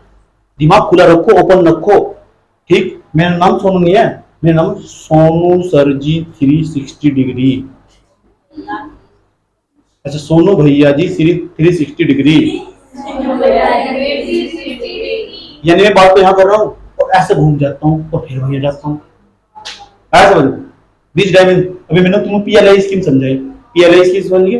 पीएलआई स्कीम का नाम पता लगा तुम्हें, पता लग गया ये स्कीम यहाँ क्यों चला गई। मैंने इस तरह जोड़ दिया क्योंकि उत्पादन का संबंधित था ना, यही वर्तमान में चल रही थी, यह मैंने जोड़ दी। एक क्षेत्र नहीं है, बहुत सारे क्षेत्र जहां सरकार ने पीएलआई स्कीम को लागू कर दिया। कम से कम 24-25 क्षेत्र ऐसे जहां सरकार ने पीएलआई स्कीम को लागू कर रही है। अरे बहुत अच्छी बात है। अच्छा, तुम जाओ प्रोडक्शन करो, तुम इलेक्ट्रॉनिक उपकरण बनाते हो, तुम मोबाइल फोन बनाते हो, तुम बैटरी बनाते हो, तुम कंपनी हो, चलो तुम्हारे यहाँ पीएलआई स्कीम लागू कर दी और तुम्हें तमाम प्रकार की सुविधाएं दी जाएगी पीएलआई स्कीम के तहत। और तुमसे टैक्स नहीं लिया जाने का, तुम बढ़ाओ। क्यों कर रही है सरकार? ताकि उत्पादन बढ़ाया जा सके। और उत्पादन ना जरूरी देश की जो ग्रोथ रेट है उसे बढ़ाने के लिए, क्योंकि उत्पादन बढ़ेगा तो देश का ग्रोथ रेट बढ़ेगा, और जब देश का ग्रोथ रेट बढ़ेगा ना, देश के आर्थिक उद्देश्य पूरे होंगे। देश के आर्थिक उद्देश्य पूरे होंगे ना, देश के आर्थिक उद्देश्य पूरे होंगे तो इसका मतलब क्या क्या खत्म होगा? गरीबी, भूखमरी, क्षेत्रीय असमानता खत्म होगा। ऐसे समझो, ठीक। तो पता लग गया उत्पादन कितनी महत्वपूर्ण चीज है।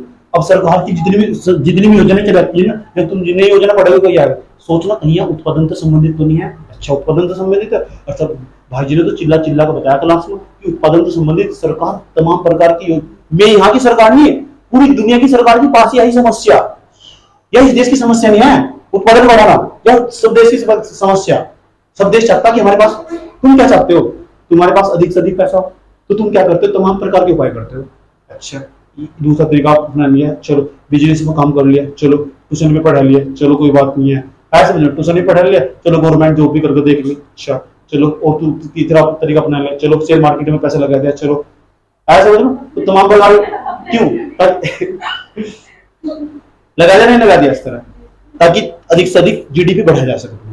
जीडीपी क्यों बढ़ा? जीडीपी तो क्या हो? उत्पादन हो, और उत्पादन ही क्या हो? आय हो। एक घंटा के लिए चिल्ला बता रहा है। इस सब्जेक्ट की खूबसूरती पता क्या होगी? जहां तो चलोगे ना, यहाँ पर रुक जाओ। क्या होगी सब्जेक्ट की खूबसूरती? ऐसे समझ, ऐसा लगेगा, बता दूं ना, सब कुछ तो समझ लिया, फिर उसके बाद ऐसा लगेगा और कुछ भी समझ में नहीं आया।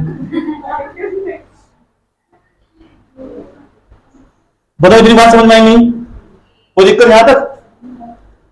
पता लग गया? कोई तुमसे पूछेगा कि भारत के अंदर तो चाइना 50 सालों में से चाइना में हुआ क्या कि चाइना इतने ऊपर बूम कर चला गया और भारत में ऐसा क्या हुआ? भारत में तमाम प्रकार की समस्याएं मौजूद है। राजनीतिक समस्या, आर्थिक समस्या तो है ही, उसके बाद इनकी जो संस्कृति ना वो भी बीच में आती है। प्रोडक्शन बढ़ाओ, प्रोडक्शन कैसे बढ़ेगा? अपने कल्चर को बीच में आते हैं। अच्छा, पर्यावरण पर भी ध्यान देना होगा। तो पहले तो बात करते थे विकास की, आर्थिक विकास की, अब बात करते हैं समावेशी विकास की। और समावेशी विकास उत्पादन पर बाद में ध्यान दिए, पहले पर्यावरण पर ध्यान दो। और जो पर्यावरण है ना, ये उत्पादन के रास्ते में बाधा बन जाता, और जब बाधा बन जाता तो उत्पादन में फर्क पड़ेगा। जब उत्पादन में फर्क पड़ेगा, भारत का जीडीपी घट जाएगा। जब जीडीपी घट जाएगा तो ग्रोथ रेट घट जाएगा। जब ग्रोथ रेट घट जाएगा तो आर्थिक उद्देश्य पूरे नहीं होंगे, गरीबी, भूखमरी, असमानता। बताओ, आज समझ। अभी तो मैंने तुम्हें विस्कस पॉवर्टी ऑफ साइकिल पढ़ाया ही नहीं, गरीबी का दुष्चक्र। जिस दिन मैं गरीबी का दुष्चक्र पढ़ा दूंगा उस दिन यूपीएससी का सारा सिलेबस खत्म हो जाएगा। अभी आने वाला है 2 दिन में, उसके बाद कहीं से पढ़ लेना, सब वही समझ में आओ। और बताता हूँ तुम्हें कोई देश कैसे गरीबी के दुष्चक्र में फंस जाता है। अब ये आरबीआई की बात कर रहे थे ना, अभी आरबीआई के बारे में कुछ समझाने वाला। पहले ये बताओ बस, उत्पादन का मतलब समझ में आएगा कि उत्पादन कितनी महत्वपूर्ण चीज है। उत्पादन जरूरी क्या? उत्पादन क्यों जरूरी? ताकि हमारा ग्रोथ रेट बढ़ जाए। ग्रोथ रेट का मतलब आर्थिक समृद्धि। आर्थिक समृद्धि क्यों बढ़ाना चाह रहे हैं? ताकि हमारे आर्थिक उद्देश्य पूरे जा रहे हैं। अब आर्थिक उद्देश्य क्या हो हमारे? और क्षेत्रीय समानता को कम किया जा सके, है ना? ये तो ये कैसे कम होंगे? जब हमारा ग्रोथ रेट बढ़ेगा। अब ग्रोथ रेट कब बढ़ेगा? जब अतिरिक्त आय का सृजन होगा। अब अतिरिक्त आय का सृजन कब होगा? जब उत्पादन बढ़ेगा। और उत्पादन कब बढ़ेगा? ये तो बताया देश के अंदर। जैसे पीएलआई स्कीम लागू होगी, ऐसी सरकार इंसेंटिव देगी। समझना, जब संकीर्ण राजनीति कम होगी। मैंने क्या कहा था? कारण ही उपाय हो। अगर तुम्हें सब्जेक्ट में कारण बताना तो उपाय खुद ही बता। इस सब्जेक्ट में कारण बता। मेरे कहने लगे मेरे लिए मैं गरीब क्यों हूं? क्योंकि मेरे लिए आय का सृजन नहीं हुआ। मैं गरीब क्यों हूं? कि मेरे लिए आय का सृजन नहीं हुआ। तो ये तो पता क्या है? ये हो मेरा उपाय। क्या है? कारण। ये मेरा कारण। मैं गरीब हूं, ये मेरा क्या है? मैं गरीब हूं, सुन, मेरे लिए आय का सृजन नहीं हुआ, तो मेरे उपाय क्या होगा? उपाय हो तो फिर मेरे लिए आय का सृजन हो। तो जब तो मेरी गरीबी दूर होगी, तो कारण ही क्या हो? ये समझाएगा तुम। अगर तुम्हें समझ किस चीज का कारण पता लग गया, ये समस्याएं हैं, ये समस्याएं, ये कारण कि उत्पादन नहीं हो रहा है। अच्छा चलो, उत्पादन ना होने के 3 कारण बताओ। नंबर फर्स्ट, देश के अंदर ना धार्मिक मानसिकता, एक ही धर्म को बढ़ावा देना, धार्मिक हो जाना, ये भी देश के अंदर ना उत्पादन में बाधा बनता। याद रखना, ऐसा माना जाता वैश्विक स्तर पर एक थ्योरी चलती है, जो भी देश ना एक धर्म को मानकर चलता वो कभी भी ना उत्पादन में सर्वोच्च हो ही नहीं सकता। जितने भी इस्लामिक कंट्री ना, एक का नाम बता दो जिसका उत्पादन तेजी के साथ बढ़ रहा हो। इस्लामिक कंट्री ना, क्योंकि नाम ही इस्लामिक कंट्री, तो ऐसा मानना जा। अर्थशास्त्री बताते हैं जितने भी धार्मिक देश होते हैं ना, तो जो धर्म है ना, ये भी उत्पादन के रास्ते में बाधा बनता। यही कारण है। देखो धार्मिक प्रवृत्ति के तुम्हें कितने लोग मिलेंगे। पूरा भारत धार्मिक क्षेत्र में डूबा हुआ। ये धर्म सर्वश्रेष्ठ, ये धर्म सर्वश्रेष्ठ, ये धर्म सर्वश्रेष्ठ। और हकीकत बताऊं, मेरा क्या मानना, दुनिया के सब धर्म सर्वश्रेष्ठ। वो जरूरत है उसे आंतरिक रूप से मानने की। तुम धर्म को कहां से मानते हो? दुनिया का कोई भी धर्म बेकार नहीं है। और सब धर्म के मुजड़ में ये छिपा हुआ सत्य, प्रेम, निष्ठा, ये रखा हुआ ईमानदारी। किसी भी धर्म को पढ़ लो, कोई भी धर्म बेकार नहीं है। आया समझ में? तो जो इंसान ना, चलो तो देश की बात है, हकीकत बताऊं, जो इंसान ही धर्म के चक्कर में पड़ जाएगा, उसका भी कभी प्रोडक्शन नहीं बढ़ सकता, उत्पादन नहीं बढ़ सकता। खास बात बताऊं तुम, अब मेरा उत्पादन क्यों बढ़ रहा है? क्योंकि मैं कभी धर्म के चक्कर में नहीं पड़ा, इसलिए मैं अमीर हूं। अब तुम्हारा डेवलपमेंट क्यों रुक गया? तो फिर घुस जाओ धर्म के चक्कर में। मैं हिंदू, मैं मुसलमान, मैं सिख, मैं ईसाई, तो फिर ले लो मजा। जो मेरे लिए सही है वही देश के लिए सही है। इकोनॉमिक्स में इस प्रकार की आलोचना होगी, इसे नकारा नहीं जा सकता। यही कारण है, याद रखना बात है। ठीक है, तो बताओ, अर्थशास्त्री तो यही कहते हैं। नंबर पहला कारण बताया मैंने तुम, देश के अंदर ना धार्मिक रूढ़िवादिता पनपना उत्पादन के रास्ते में एक बाधा बन रहा है। दूसरा, देश के अंदर ना संकीर्ण राजनीति जन्म ले चुकी, उसकी जड़ें भी बहुत गहरी। देश के अंदर ना भ्रष्टाचार भ्रष्टाचार देश को दीमक की तरह खोखला कर रहा है। 3 कारण। चौथा कारण बताओ, तो देश के अंदर ना उद्यमी मानसिकता का अभाव है। आज भी लोग सरकारी नौकरी करना चाहते हैं, प्राइवेट कंपनी में कोई काम नहीं करना चाहता, सबको मुफ्त चाहिए। अभी कहने लगे किसी को, मोदी ने खाते में 15 लाख डालने, मोदी को ब्लेम करो, 15 लाख कैसे डाल दिया खाते में? तुम्हें पता भी मांग आपूर्ति में क्या चीज हो, अभी पता लग जाओ। जो 15 लाख मांगने वाले हैं ना, उनकी मुंह पर तमाचा लगेगा अभी। समझ लो, अब जो मोदी जी ने कहा था ना 15 लाख डाल देंगे खाते में, वो तो तुम्हें ना प्रोत्साहित करने के लिए कहा था ताकि तुम वोट डाल दो। अब देखो तुम्हारा कैसे बेवकूफ बनाया गया था। अगर तुम्हारे खाते में 15 लाख डाल दिए तो क्या होगा, इसका नुकसान कहाँ कहाँ पड़ने वाला है समझ में। एक हो डिमांड, एक हो सप्लाई। डिमांड ना सप्लाई को छोड़ इतना ऊपर चला जाएगा और डिमांड और सप्लाई के बीच में मिसमैच हो जाएगा। और किसी अर्थव्यवस्था के लिए इससे बुरी चीज कुछ नहीं है कि डिमांड सप्लाई को छोड़कर हाई लेवल पर चला जाए। इस किसी भी अर्थव्यवस्था के लिए इससे बुरी कोई चीज नहीं होती। एक तो डिमांड हो, मांग हो। अब ये बताओ, अगर मेरे तुम्हारे खाते में 5-15 आरबीआई ने, तो मोदी ने कहा अच्छा आरबीआई जी सुनो, भारत के अंदर ना जितने जनधन खाते खोले गए थे, जनधन खाते खोले गए 43 करोड़ खाते, जाओ समय 15-15 लाख रुपए डाल दो। मान लो आरबीआई ने 15-15 लाख रुपए डाल दिए, ठीक। तो मैं तुमसे एक सवाल पूछता हूँ, क्या तुम क्वेश्चन आओगे? ठीक, जो तुम तो यूपीएससी की तैयारी कर रहे हैं, तुम तो समझ आ रही है, ठीक। तो कोई आगे कोई नहीं है, क्या तुम्हारे घर वाले काम पर जाएंगे? जो कराना चाहेंगे चार्टा इतना मालूम याद रखोगे, इतने बड़े होशियार नहीं है। तो 15-15 लाख तुम्हारे सबके खाते में जिन खुले हुए, कौन सा जाएगा काम पर? उम्मीद करता हूँ 10-15 महीने तो नहीं आने। और जैसे 15 लाख का बट्टा खत्म हो जाएगा, पता क्या करोगे? 15 लाख तो बाद में पहले ही सोचेंगे दिमाग में, फिनोमेना बनाएंगे, 2 लाख का खरीदना, 1 लाख का खरीदना, 5 लाख का खरीदना। यहाँ तो सुनना मेरी बात जो बता रहा हूँ, ये हर जगह काम आ गई।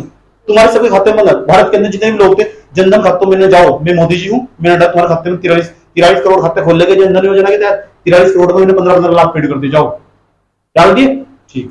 ये काजल जी है, ये वर्णिका जी, ये क्या नाम है इनका, सालू सभी है, ये गए मार्केट में खरीदारी करनी स्टार्ट कर दी जबरदस्त मात्रा में, कि इन्हें गहने खरीद दे, इन्हें तो हद कर दी, फोन खरीद कर लेगा आ रही चलो उधर। जरा एक बात बताओ, जिन लोग दुकान वाला होगा, दुकान वाले तो खाता खुला होगा, वो दुकान खुल लगा। कंपनी में जो लोग काम कर रहे थे कंपनी में जाएंगे, वो तो मोबाइल बना रहे होंगे, तो प्रोडक्शन में फर्क पड़ेगा। अच्छा, इसका मतलब पता क्या होगा? सुन लो, इसका मतलब मांग, इसे बोलिए डिमांड।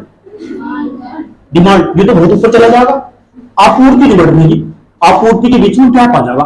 आपूर्ति का मतलब सप्लाई जो सप्लाई है ना वह नीचे धस जाएगी, और जो डिमांड और आपूर्ति के बीच में इतना क्या आ जाएगा? डिमांड बढ़ता चला जाएगा, प्रोडक्शन कुछ हो नहीं रहा। ये कहने लगे मुझे आभूषण खरीदने, गहने जाके, ये भी कहने लगी मुझे 10 लाख के गहने चाहिए, 10 लाख के गहने चाहिए। अब जिस कंपनी में जहां सोना बनना था, गहने बनाए जाते, वहां तो मजदूर काम कर रहे थे, उनके खाते में 15 लाख आए थे, वे तो घर बैठे होंगे, कंपनी बंद होगी। दुनिया में सारे गहने तो उन्होंने उठाए अपने घर में रख लिए, अगले दिन गए, कुछ आई नहीं। प्रोडक्शन कितना हुआ? 0। क्या होगा? डिमांड बढ़ जाएगा और मांग और आपूर्ति नीचे चली जाएगी। और जब किसी देश में मांग और आपूर्ति दोनों के बीच में मिसमैच हो जाना, ये दोनों हमेशा बराबर होने चाहिए। अगर ये बराबर नहीं होंगे ना, महंगाई बढ़ने का कारण यही तो हो कि डिमांड बढ़ रही लेकिन आपूर्ति से अनुपात में है नहीं। अगर आपूर्ति नहीं है मार्केट में तो फिर वो महंगी नहीं बेचेगा। मार्केट में अगर टमाटर ही नहीं है तो एक ही पास टमाटर आप निकल करवाना पड़े फालतू में, क्या तरीके है? क्यों? क्योंकि क्या है, डिमांड तो बहुत है लेकिन आपूर्ति नहीं हो सक रही है। तो डिमांड है ना, आपूर्ति छोड़कर बहुत ऊपर चला जाएगा और जो आपूर्ति वो नीचे रह जाएगी, और यही कारण डिमांड और सप्लाई के बीच में मिसमैच हो जाएगा। और किसी देश के लिए इससे बड़ा कुछ नहीं हो सकता, इससे बड़ा कुछ भी नहीं हो सकता। इसका मतलब उस देश का ना डेथ प्रोसेस स्टार्ट हो चुका। डेथ प्रोसेस आज समझ लो, उस देश का ना मरण दिन आ चुका। ऐसा हुआ क्या किस देश में? हाँ, पता क्या हुआ? वर्ष 1997 में 97 से पहले भारत का यही हाल था। पूछो कैसा हाल था? यही हाल था।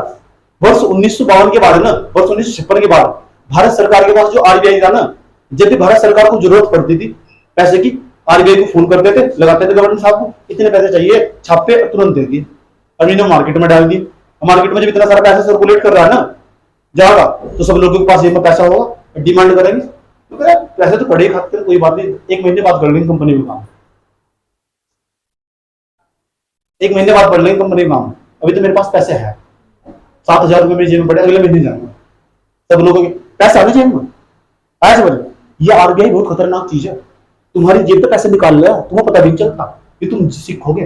तुम्हारी जेब से मार्केट में जितना पैसा पड़ा हुआ होगा ना, सारा निकाल लिया। पता क्या हुआ? जब नोटबंदी हुई ना, नोटबंदी हुई, आरबीआई के पास है ना, अब जितने बताऊं मुझे, मान लो ध्यान से सुनना मेरी बात, बता रहा हूं तुम, डिमांड और आपूर्ति बहुत खतरनाक चीज है। ये दोनों भागी फिर होगा साइड में। डिमांड और आपूर्ति, जो डिमांड हो और जो सप्लाई हो, इसके बीच में कभी मिसमैच नहीं होना चाहिए। जितने भी मिसमैच होगा ना, जितना उत्पादन हो रहा है इतनी मांग होनी चाहिए। देश के अंदर ना 800 मोटरसाइकिल बननी तो 800 की बिकनी चाहिए, इसका मतलब डिमांड और जो सप्लाई है दोनों बराबर है, कोई प्रॉब्लम नहीं। पता लग रहा है देश में डिमांड है नहीं, कोई खरीद ही नहीं रहा, देश में डिमांड नहीं है, खरीद ही नहीं रहा, और वहां बढ़ती चली जा रही, बढ़ती चली जाएगी, तो सस्ती मिलेगी मोटरसाइकिल, हो जाएगी इस तरह। भारत में क्या है, जबरदस्त मात्रा में डिमांड है, हर चीज बिका है, हर चीज की मांग है, सबसे बड़ी खास बात है। और खास बात तो है, दुनिया की, जो पूरी दुनिया के लोग है ना, उनका सबका ध्यान हमारी तरफ है, क्योंकि हमारे यहाँ हर चीज की डिमांड है। मैं तो जब हैरान हो जाऊं जब मैं सुनूं वो एलेक्स भी चल रहा है, पुरानी चीजें भी बिका भारत में, पुरानी चीजें, इस तरह से भारत में कितनी डिमांड है। और सब कारण पता क्या है, जनसंख्या इतनी, जनसंख्या, ये जनसंख्या पॉजिटिव साइड है, ये जनसंख्या पॉजिटिव साइड है, जो दुनिया में कहीं नहीं बिकता, नहीं देख जा ऐसे समझ लो। अभी मेरे कुछ दिन पहले टैब खराब हुआ, टैब खराब होने वाला था मेरा, तो कजल पता क्या कहती है, टैब आप मुझे दे दियो, कितनी डिमांड है बताओ,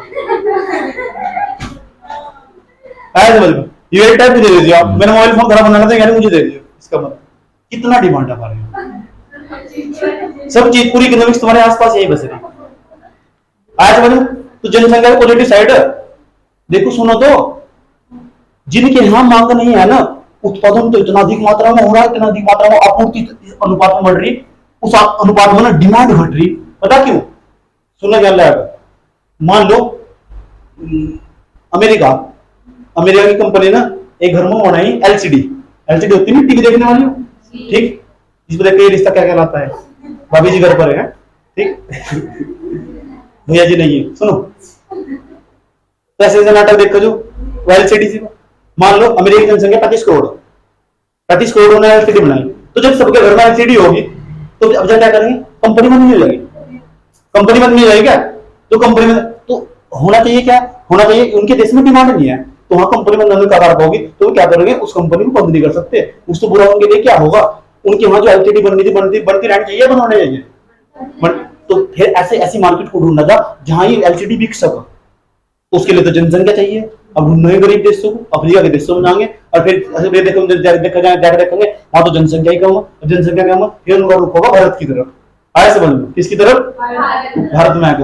अब हर मोबाइल फोन है, जो मोबाइल फोन स्टार्टिंग में आता 2009 में, जो तुम्हारे हाथ में मोबाइल फोन है, उस टाइम पे याद है मेरे, ये मोबाइल फोन 52,000 रुपए के थे, जो तुम 7,000 में मिल रहे, ये मोबाइल फोन 52,000 रुपए थे, 1 लाख रुपए के फोन थे जो आदमी चला रहे होंगे, जो तुम चला रहे हो तुम्हारे हाथ में जो 10-15,000 रुपए मोबाइल फोन हो, इसकी डिमांड जब पता क्यों, क्योंकि उत्पादन नहीं आता, जो उत्पादन बढ़ाना उनके वहां से चाइना में, तो उनके वहां सबको मोबाइल फोन हो गए, तो उन्होंने सोचा कंपनी बंद करने को फायदा नहीं है, सस्ते उठाओ भारत में डंप कर दो, इसे बोल रहे एंटी डंपिंग ड्यूटी, डंप कर दे उठाकर सस्ते में, डंप कर दे उठाकर सस्ते में बेच दिया उठाया, क्योंकि वे अपने यहाँ का प्रोडक्शन नहीं रोक सकते थे बिल्कुल भी, तो इतना डिमांड है भारत में, पता लग गया, पता लग गया, समस्या कहां थी, तो बताओ भारत के मोदी जी ने कहा कि मैं सबके खाते में 15-15 लाख डाल दूंगा 2014 में, है नहीं, कॉन्फ्रेंस करके कहा, तो यह 15 लाख डालने वाली बात सही थी गलत थी, पता लगा कि इसके साथ अगर सबके खाते में 15 लाख डाल देते तो डिमांड बढ़ जाती, आपूर्ति घट जाती, उसके बीच में मिसमैच हो जाता, और किसी भी अर्थव्यवस्था के लिए इससे बुरा कुछ नहीं हो सकता। उस अर्थव्यवस्था का ना, चाहे वो इंडियन इकोनॉमी हो, चाहे अमेरिकन इकोनॉमी हो, यूरोपियन इकोनॉमी हो, उसका डेथ प्रोसेस स्टार्ट हो जाएगा, ऐसे समझ लो। तो 15 लाख वाली बात ना सबकी समझ में आई है, और आराम तो वोट दबाया, बटन दबाया, दबाया नहीं दबाया तुमने, अच्छी बात है, दबाना चाहिए था, ऐसे समझ लो। क्यों? क्योंकि भारत में अधिकांश लोग अनपढ़ है, और अनपढ़ों की बात कर रहा हूं तो अनपढ़ों की बात तो समझ में आ गया। अब उन्होंने कह तो दिया 15-15 लाख खाते मांगे, कभी ये नहीं सोचा 15 लाख खाते मांगे तो क्या होगा, क्योंकि इन्हें इकोनॉमिक्स तो कभी पढ़ी ही नहीं, इकोनॉमिक्स तो पढ़ी नहीं कभी। अभी आज की जो हमारे फाइनेंस मिनिस्टर है ना, जब उनके तुम भाषण सुनोगे मैं इकोनॉमिक्स पढ़ेगा, तो क्या पता, तुम लोग कहोगे इससे ज्यादा मुझे पता, तुम अपने आप को सोचोगे मैं तुम्हें इकोनॉमिक्स पढ़ा दूंगा, भाषण ऐसे देखो, बताओ उसका भाषण देखो, वो सुनो अभी क्या बता रहा है, क्या गलत है, इकोनॉमिक्स की कितनी कम जानकारी। जो आरबीआई के गवर्नर है ना, उनका जाकर पता चला मुझे, वे अर्थशास्त्री नहीं है, दूसरे सब्जेक्ट से पढ़ गए, कभी इकोनॉमिक्स पढ़ी नहीं, उनका बैकग्राउंड इकोनॉमिक्स का रहा ही नहीं, और उन्होंने आरबीआई का गवर्नर बना रखा है। मैंने कहा यार मुझे देखो सब बता दूंगा क्या करना है, यहाँ पता क्या हो, यहाँ ना किस्मत जो हो, किस्मत जानते हो किस्मत क्या चीज है, किस्मत महलों में राज करती है, और जो टैलेंट है ना वो तुम्हारे सामने तमाशा करता है, आया समझ में, यहाँ टैलेंट की कोई कदर नहीं है, आया समझ, hello hello hello hello hello, तुम बता दो 15 लाख वाली बात समझ में आई नहीं है। अब पता लग गया। अब जो तुम्हें कहेगा ना खड़ा होगा कि मोदी जी खाते में पैसे डाल लेंगे और ये डाल लेंगे, तो ये पैसे खाते डालने वाली बात है, सुन लो। अभी तो मोदी की आलोचना होगी, अब पिछले वाली सरकार में चले जाओ, अब पिछले वाली सरकार में चले जाओ। पिछले वाली सरकार ना, जो पिछले वाली सरकार थी कांग्रेस की सरकार, जितनी भी सरकारें रही आज तक पीछे 1997 से पहले भारत सरकार के पास जो आरबीआई था ना, जब भारत सरकार को पैसे की जरूरत हुआ करती थी, आरबीआई उसी मात्रा में नोट छापता था और भारत सरकार को दे दिया करता था। भारत सरकार बैंकों में डालती थी, लोगों के पास पहुंचाया करता था। तो बताओ लोग आलसी होंगे नहीं होंगे? तो फिर प्रोडक्शन पर ध्यान देंगे, उत्पादन के रास्ते में बाधा बढ़ेगा। आरबीआई की मॉनेटरी पॉलिसी खुद भारत सरकार के अंदर जो उत्पादन, भारत सरकार का काम उत्पादन बढ़ाना, उसके रास्ते में खुद बाधा बनी हुई थी। उत्पादन को कौन ध्यान देगा? डिमांड तो बढ़ गया, आपूर्ति के अनुपात में नहीं बढ़ पाया। आज पता क्या हुआ, भारत सरकार के जो आरबीआई ने ना जबरदस्त मात्रा में नोट छापे, इतने नोट छापे, पता कितने नोट छापे कि देश के अंदर ना एक साइड से तो नोट छाप, एक तो रियल इकोनॉमी, एक साइड में चला ब्लैक इकोनॉमी का जन्म हुआ, जिसे हम काला धन कहते थे। ऐसे समझो, जिसे हम काला धन कहते थे, वो रियल इकोनॉमी, वो जो रियल इकोनॉमी ना, जो वास्तव में था, आरबीआई कहती है, मान लो ध्यान से सुना अच्छे तरीके से, आरबीआई है, आरबीआई ने पता क्या कहा, आरबीआई ने कहा, मैंने कहा मेरे पास मुझे ना इतनी जानकारी इकोनॉमिक्स की, तुम किताब पढ़ने की जरूरत नहीं है, चुपचाप बैठो मुझे सुन लो, मेरा वीडियो दोबारा घर जाकर देखो, मुझे इकोनॉमिक्स की इतनी जानकारी, मैं कभी बोलना बंद नहीं करना है इकोनॉमिक्स के, इतना मैंने इकोनॉमिक्स पढ़ा। आरबीआई पता क्या कहती है, ये कहती है, मान छोटा सा उदाहरण देता हूँ, आरबीआई तो मैं देश के अंदर जो नोट छापते हैं, कौन छापता है? आरबीआई। मान लो आरबीआई ने ना एक दिन 100 नोट छापे, 1000 नोट छाप दे उसने, अब नोटबंदी होगी और 1000 के हैं, 1000 के नोट, 1000 के नोट तो बंद हो गए, और नोटबंदी होगी, क्या बोला नोटबंदी को? डिमोनेटाइजेशन। 26 नवंबर 2016 भाइयों बहनों, आज रात 8 नवंबर 2016 मोदी जी आते हैं, रात को 8 बजे भाषण देते हैं। भाइयों बहनों मित्रों, रात को आज रात 12 बजे के बाद 1000 और 500 के नोट बंद हो जाएंगे। महिला खतरे में सीधी एकदम उनके दिमाग में आया, मैंने कहाँ 500 कर रखा, कहाँ 1000 कर रखा, जिन्होंने तक के अंदर रखा सी रखा था ना, उन्हें निकालना ही पड़ा, उसको पति देखा उसकी तरफ छुपा कर रखा था। नोटबंदी हुई तो 1000 नोट तो नहीं थे, मान लो 1000 नोट थी, मान लाया, और जब नोटबंदी होगी, ये 1000 के नोट सरकार ने वापस बुला लिए, ये बैंक क्या है, लाइन लगी, लोग जमा करने स्टार्ट हुए, मैं तो सीधा डायरेक्ट सेटिंग शूटिंग करके अभी पहुंच जाऊंगा। ऐसे समझो, लोग लाइन में लगे, दिखाया गया टीवी पे मोदी जी की माता भी लग रही है नहीं, प्रोत्साहित किया गया ताकि तुम भी लगो जाकर, इतनी बुद्धि महीना लग रही, जाकर नोटबंदी दिखाई ना, खूब दिखाई, कोई बात नहीं। आम आदमी परेशान हुआ, दिक्कत आम आदमी हुई। क्या ये मुझे बता दो, कोई सांसद नोट बदलने गया होगा, बैंक की लाइन में लगा होगा? एक बता दो, एक विधायक का नाम बता दो जो बैंक की लाइन में लगा हो। आया समझ? प्रॉब्लम किस हुई? आम जनता का शोषण हुआ। नोटबंदी का क्या हो, कुछ फायदे भी थे, कुछ नुकसान भी थे, लेकिन ओवरऑल देखोगे तो नुकसान ज्यादा हुआ। मुझे लगता था फायदा होगा जब मैं स्टार्टिंग में था, लेकिन बाद में जब मैंने विश्लेषण करना, मैं इकोनॉमिक्स का छात्र हुआ, तो जब मैंने विश्लेषण करा ना, तो उसका नुकसान ज्यादा हुआ, और जो नुकसान हुआ ना, आज तक देश को नुकसान पहुंचा रहा। खड़ो, अब बैंक के पास जो, चलो नोटबंदी डेट रखी गई 31 तारीख से पहले सारे पैसे जमा कर दो, तुम्हें भी याद होगा, सबने पैसे जमा कर दी, जाएगा जमा कर दी, सरकार की आंखें खुल गई। पूछो क्यों? जब सरकार को जाकर पता चला कि आरबीआई कह रही कि मैंने तो 1000 नोट छापे थे, और सरकार के पास ना 1000 के 2000 नोट आएंगे। भाई सर, इन्हें आज जितने नोट छापे होंगे, एक इतने पैसे उसके पास आने चाहिए नोट का, जो उसकी सरकार की सरकार आरबीआई कह रही सरकार को, सुनो भारत सरकार, मैंने तो 1000 नोट छापे थे, और मेरे पास तो 1000 के 2000 नोट आ गए। उसने कहा था मैंने छापे नहीं, बाद में जाकर पता चला उसमें 1000 नकली नोट थे। 1000 नकली नोट थे, समझ सकते हो तुम? मेरे पास ये प्योर क्यों ना पड़ा, ये पढ़ाऊंगा ना तुम। इसका मतलब यही तो ब्लैक इकोनॉमी, यही तो काला धन है। आज समझ लो, भारत के लोग बहुत खतरनाक है, महसूस ही नहीं होने दिया।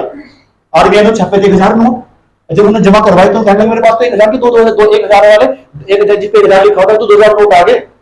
ये तो ब्लैक इकोनॉमी, इसका जन्म हुआ 70 के दशक में भारत के अंदर। अब बता कहाँ, रियल इस्टेट में, जब 8-8 10-10 लाख रुपए घर खरीदते थे।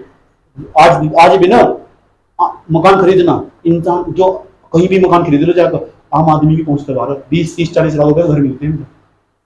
नोएडा में 1000 फ्लैट बनकर तैयार है, साइड में चले जाना, आज तक एक भी फ्लैट नहीं बिका, एक भी फ्लैट नहीं बिका। कारण क्या है, आम आदमी की पहुंचते बाहर है। एक इंसान की 3 चीज जरूरत हो, रोटी, कपड़ा और मकान। रोटी का जुगाड़ हो चुका, कपड़े का जुगाड़ हो चुका, मकान आज भी आम आदमी की पहुंचते बाहर। शहर में चले जाना, मकान लेके दिखा दो मुझे। क्यों? कारण बता क्या होगा, देश के अंदर ना ब्लैक इकोनॉमी का जन्म हुआ। रियल इस्टेट में, रियल इस्टेट बोल रहे जहां मकान खरीदते हैं, रियल इस्टेट में ब्लैक, जो ब्लैक इकोनॉमी ना, ब्लैक मनी है वो इन्वॉल्व, जो काला धन है ना, देश को बहुत बुरी तरीके से नुकसान पहुंचाया। असल वो कैसे पहुंचाया वो बाद में बात करेंगे, बस समझाना चाहता था मैं तुम्हें। कुछ समझ में आ रहा, इतना बुरा हालत है इसका। ठीक, तो भारत के अंदर तुम हर प्रकार का जुगाड़ मिलेगा। तुम्हें बताया तो, एक पुरानी कहावत हुआ, एक चोर पकड़ने की मशीन बनाई गई, वो सुनाई तो होगी मैंने, चोर पकड़ने की मशीन बनाई गई, उस तो 10 चोर पकड़े गए अमेरिका में, जर्मनी में 20 चोर पकड़े गए, जैसे उसमें है ना पाकिस्तान में, उसमें 100 चोर पकड़े गए। अब भारत में आए ना मशीन ही चोरी हो गई, एक दिन मशीन ही चोरी हो गई।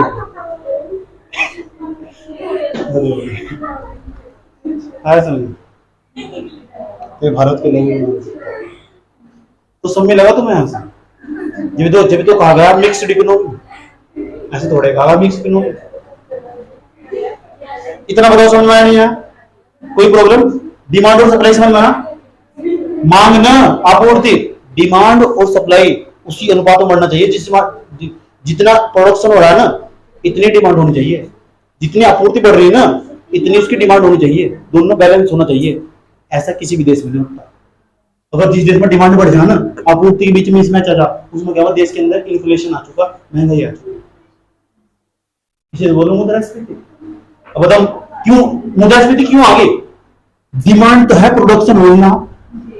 पता लगा मार्केट में जो तुम चीज खरीदने चले जा रहे तुम देखो, तुम गए दुकान पर, देखा इतना सारा राशन रखा हुआ और लेने वाले 20 जने, इन्हें डिमांड तो है और राशन इतना सारा रखा हुआ। चावल लेने चले गए, चावल तो खेतों में उगाया नहीं, वहां तो स्ट्राइक चल रही थी, सारे किसान तो वहां थे, उन्होंने मना कर दिया, हम उत्पादन नहीं करते। इतने से चावल लगे हुए थे और 20 जने सामने खड़े हुए, तो बता क्या करेगा, इतने से चावल देगा, अब बता दाम बढ़ा जाएगा उसका, लोग क्या कहेंगे गाँव में आकर, महंगाई बढ़ेगी। कारण क्या था, मांग और सप्लाई के बीच में, डिमांड और सप्लाई के बीच मिसमैच, डिमांड और सप्लाई के बीच मिसमैच।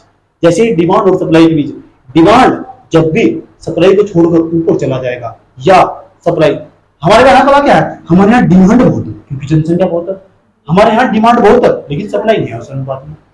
और जो विकसित देश है उनकी क्या समस्या, उनके यहाँ सप्लाई बहुत है और डिमांड नहीं। समस्या सबके पास है, तो समझाया था, तो अमीर आदमी के पास भी समस्या, गरीब आदमी के पास भी समस्या। अमीर आदमी क्यों मर गया, गरीब आदमी क्यों मर गया, क्योंकि उसे खाना नहीं मिला, और अमीर आदमी क्यों मर गया, क्योंकि ज्यादा खा लिया। समस्या सबके पास है, समस्या विकसित देशों के पास भी है और विकसित देशों के पास भी है। आया समझ में? कोई दिक्कत समझ वाली गल नहीं? ठीक, चलो आज डिमांड और सप्लाई दिमाग को तो जानना चाहिए बिल्कुल भी। ठीक, हेलो, डिमांड और सप्लाई जाना दिमाग में, डिमांड पता लग गया, तो डिमांड बढ़ना चाहिए नहीं बढ़ना चाहिए? डिमांड बहुत जरूरी, सप्लाई भी इसमें अनुपात बढ़ना चाहिए। हो सकता है सप्लाई भी अनुपात में बढ़ा, नहीं तो खरीद कर पाओगे, समस्या खड़ी जाएगी तुम, तो इसे बढ़ना जरूरी। हम इस पर ध्यान दे रहे हैं और विकसित देश इस पर ध्यान दे रहे हैं। आज समझ में, जब मुझे पता लगा ना कि नॉर्वे जो स्वीडन ना, उन्होंने अपने यहाँ ना जनसंख्या बढ़ाने के लिए हम और हमारे 3 इसकी नीति चला रखी। तुम एक बच्चे को, एक इंसान 3 बच्चे पैदा करेगा ना, उसे सरकारी नौकरी मिलेगी। इतनी कम जनसंख्या वहां से सरकारी नौकरी मिलेगी घर में एक कैंडिडेट को, सोच सकते हो। यानी उन्होंने बता क्या है, उन्होंने जनसंख्या का महत्व आज समझ में आ रहा है, और जो उन्हें कई साल पहले समझ में आ गया था। डिमांड ही नहीं आ गया, अब डिमांड क्यों नहीं है, क्योंकि जनसंख्या नहीं है। आया समझ में? ठीक, पता सर चाइना ने क्या करा था, 2 चाइल्ड पॉलिसी बनाई थी, अब उन्होंने 3 चाइल्ड पॉलिसी करी। क्यों करी उसने 3 चाइल्ड पॉलिसी? क्योंकि उसे ना उनकी जो मार्केट है उसमें डिमांड पैदा करनी है, और डिमांड पैदा करने के लिए अगर मांग पैदा करनी तो जनसंख्या से इन बातों बढ़ानी पड़ेगी। आज समझो, आज पूरी दुनिया में ना भारत की जनसंख्या सेकंड नंबर पर।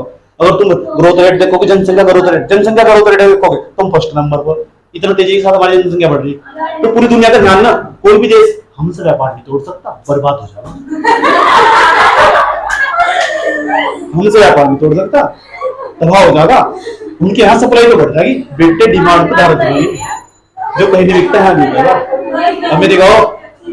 अमेरिका हो तुम, होंगे अपने घर के अमेरिका। यूरोप हो तुम, होंगे अपने घर के यूरोप। क्या करोगे सप्लाई करोगे जब डिमांड ही नहीं है।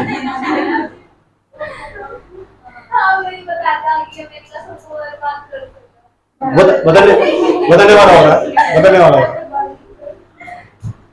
लेकिन अमेरिका इतना पावरफुल है ना, हम चाहे जितना भी चिल्ला लो, आज अमेरिका इतना पावरफुल है। अगर एक अपनी छोटी सी पॉलिसी में बदलाव कर देगा ना, दुनिया के किसी भी देश को बर्बाद कर सकते। हम चारों तरफ से उस पर डिपेंडेंसी हो चुकी है हमारी, उस पर निर्भरता हमारी सब देशों की, कि डॉलर है ना हम पे इम्पोज किया गया, थोपा गया। वास्तव में डॉलर कहां से डॉलर आया है, कैसे दिमाग कमाया था, क्यों सबसे पहले डॉलर रखा गया, सारे जो व्यापार है डॉलर में क्यों, चर्चा जारी रहेगी। रुकने की नहीं बिल्कुल भी। डॉलर ही क्यों, सबसे पहली बात जो डॉलर का दाम रखा गया था, 5 करेंसी क्यों ले गए थे, रुपए को उसमें शामिल क्यों नहीं किया गया, इंटरनेशनल स्तर पर रुपए क्यों चलता। जब तुम सिंगापुर जाओगे तो वहां तुम गांधी जी को दिखाओगे, तुम्हारे माथे मारा फेंक जाओ गांधी जी को ले, कोई महत्व नहीं आएगा। जानना चाहते हो ऐसा क्यों था, चर्चा चलती रहेगी। अभी हम क्या पढ़ रहे, प्रॉब्लम्स ऑफ इंडियन इकोनॉमी। अब तुम्हें इकोनॉमी समझ में आ रही होगी। अब तुम्हारे पास ना जो, अब तुम डायग्राम को बदलाव डाल नहीं सकते, तुम्हारे टीचर ने समझाया नहीं होगा अभी तक। मांग आपूर्ति, मैं मांग आपूर्ति पे इतना बोल सकता हूँ तुम्हारा मन दिल भर जाएगा। अब बताओ जो भारत की सरकार है वह किस तरह की पॉलिसी बनाएगी, आपूर्ति बढ़ाने के लिए या मांग बढ़ाने के लिए। मांग बढ़ाने की जरूरत नहीं है भारत में। अब सरकार जितनी भी स्कीम बनाएगी ना इकोनॉमिक्स में, वह सोचती कि किस तरह सप्लाई बढ़ाया जाए, और सप्लाई का सीधा संबंध किस तरह प्रोडक्शन से। जब भी तो पीएलआई स्कीम चलाई, यही तो समझाना चाह रहा था।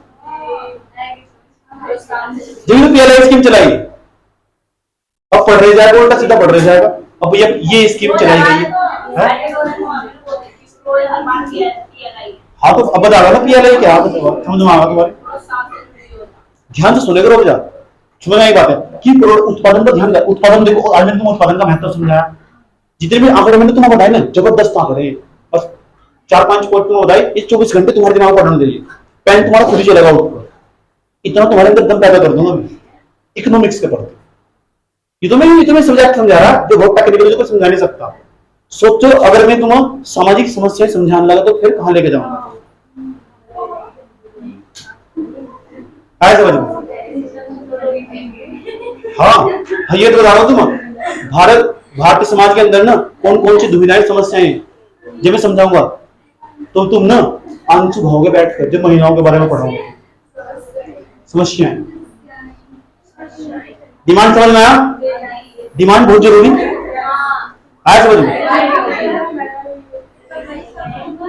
एक हो उत्पादन, अच्छी बात है। एक हो सर्वप्लस, हिंदी में कहते हैं अधिशेष। उत्पादन इतना अधिक मात्रा में होगा उसके अंदर, इसके अंदर डिमांड ही नहीं है। और कहा जाता है ना, वो ना उत्पादन ना हो वो तो अच्छी बात है, कोई बात नहीं है। हमारे देश में तो चलो प्रॉब्लम है कि हमारा उत्पादन नहीं हो रहा, हम इसके लिए अगर किसी देश के अंदर उत्पादन हो जा अधिक मात्रा में लेकिन डिमांड नहीं है, और उस देश के अंदर ही रह जाओ, उस देश को चौपट नहीं करने का, उस देश के अस्तित्व को ही मिटा देगा। क्या कर देगा? आया समझ में?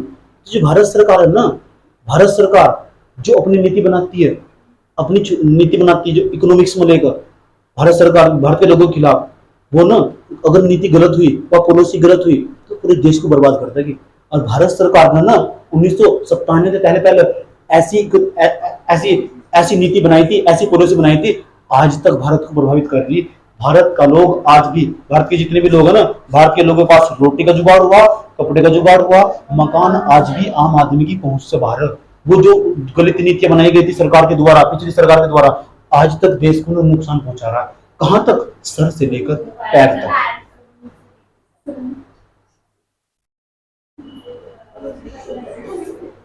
ऐसे बदलू ठीक। मेरे बस का नहीं है पीपीटी पापीटी है कि ठाकर खड़े होकर दोनों कर रहे हैं। आया समझ में? मुझे शौक नहीं है, मैं सबसे पहले यहाँ डाटा सेव करूँ, पहले मैं अपना कॉन्सेप्ट क्लियर करूँ। पहले जब तक मेरा कॉन्सेप्ट नहीं क्लियर होगा तब तक सब्जेक्ट को नहीं समझाने का मैं। जब मेरा कॉन्सेप्ट पूरा क्लियर हो जाएगा तब मैं आगे बढ़ूंगा, चाहे मैं रह जाऊँ 2 साल पीछे, मुझे निर्भर नहीं है इस पर, मुझे उसका मतलब नहीं है। मैंने कहा सबसे पहले तुम्हारा कॉन्सेप्ट, तुम्हारा थॉट प्रोसेस डेवलप होना चाहिए, मजा आना चाहिए तुमको। अब तुमसे पूछने लगा कोई कि महंगाई क्यों बढ़ती है, तो तुम बता क्या कहोगे? डिमांड ना सप्लाई को छोड़कर बहुत आगे पहुंच जाता है। आज भी तुम्हारे दिमाग पर डायग्राम पड़ा है, यही कारण है। आया समझ? और यही बताऊं जो मैंने तुमको बताई है, यही तो कीन्स की थ्योरी। कीन्स बहुत बड़े अर्थशास्त्री रहे। कीन्स जो कीन्स अर्थशास्त्री रहे ना, उन्होंने तो महान अर्थशास्त्री कीन्स ने कहा था कि डिमांड और सप्लाई ना हमेशा बराबर होनी चाहिए। अगर किसी अर्थव्यवस्था को तुम संतुलित रखना चाहते हो तो वहां महंगाई नहीं बढ़नी चाहिए। जितनी डिमांड इतनी सप्लाई, जितनी डिमांड उतनी सप्लाई, जितनी डिमांड इतनी सप्लाई। लेकिन ऐसा किसी देश में मिलता ही तो नहीं। विकसित देश है, उनके यहाँ क्या समस्या? सप्लाई जिस अनुपात में बढ़ रहा है, डिमांड जिस अनुपात में बढ़ रहा है। और जो अविकसित देश उनके यहाँ क्या समस्या? डिमांड जिस अनुपात में बढ़ रहा है ना, आपूर्ति जिस अनुपात में नहीं बढ़ रहा। समस्या सबके पास है। एक इंसान बताओ जिसके पास समस्या नहीं है। तुम्हारे पास क्या समस्या? तुम सिलेबस पूरा करना। मेरे पास क्या समस्या? मेरे सिलेबस तो पूरा, मेरे पास रिवीजन का टाइम नहीं है। आया समझ? समस्या सबके पास, समस्या सबके पास है। एक इंसान बताओ जिसके पास समस्या नहीं है कोई? आपके पास समस्या नहीं है। और हकीकत बताऊं, जिसके पास समस्या नहीं है ना, वो जानवर है।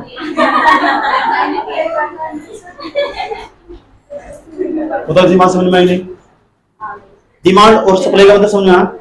खड़े हो आप कैमरे के सामने, बता जाओ, खड़े होकर मुझे बताओ आज आपने आज की क्लास आप क्या सीखा जो आप जिंदगी भर नहीं भूल सकते।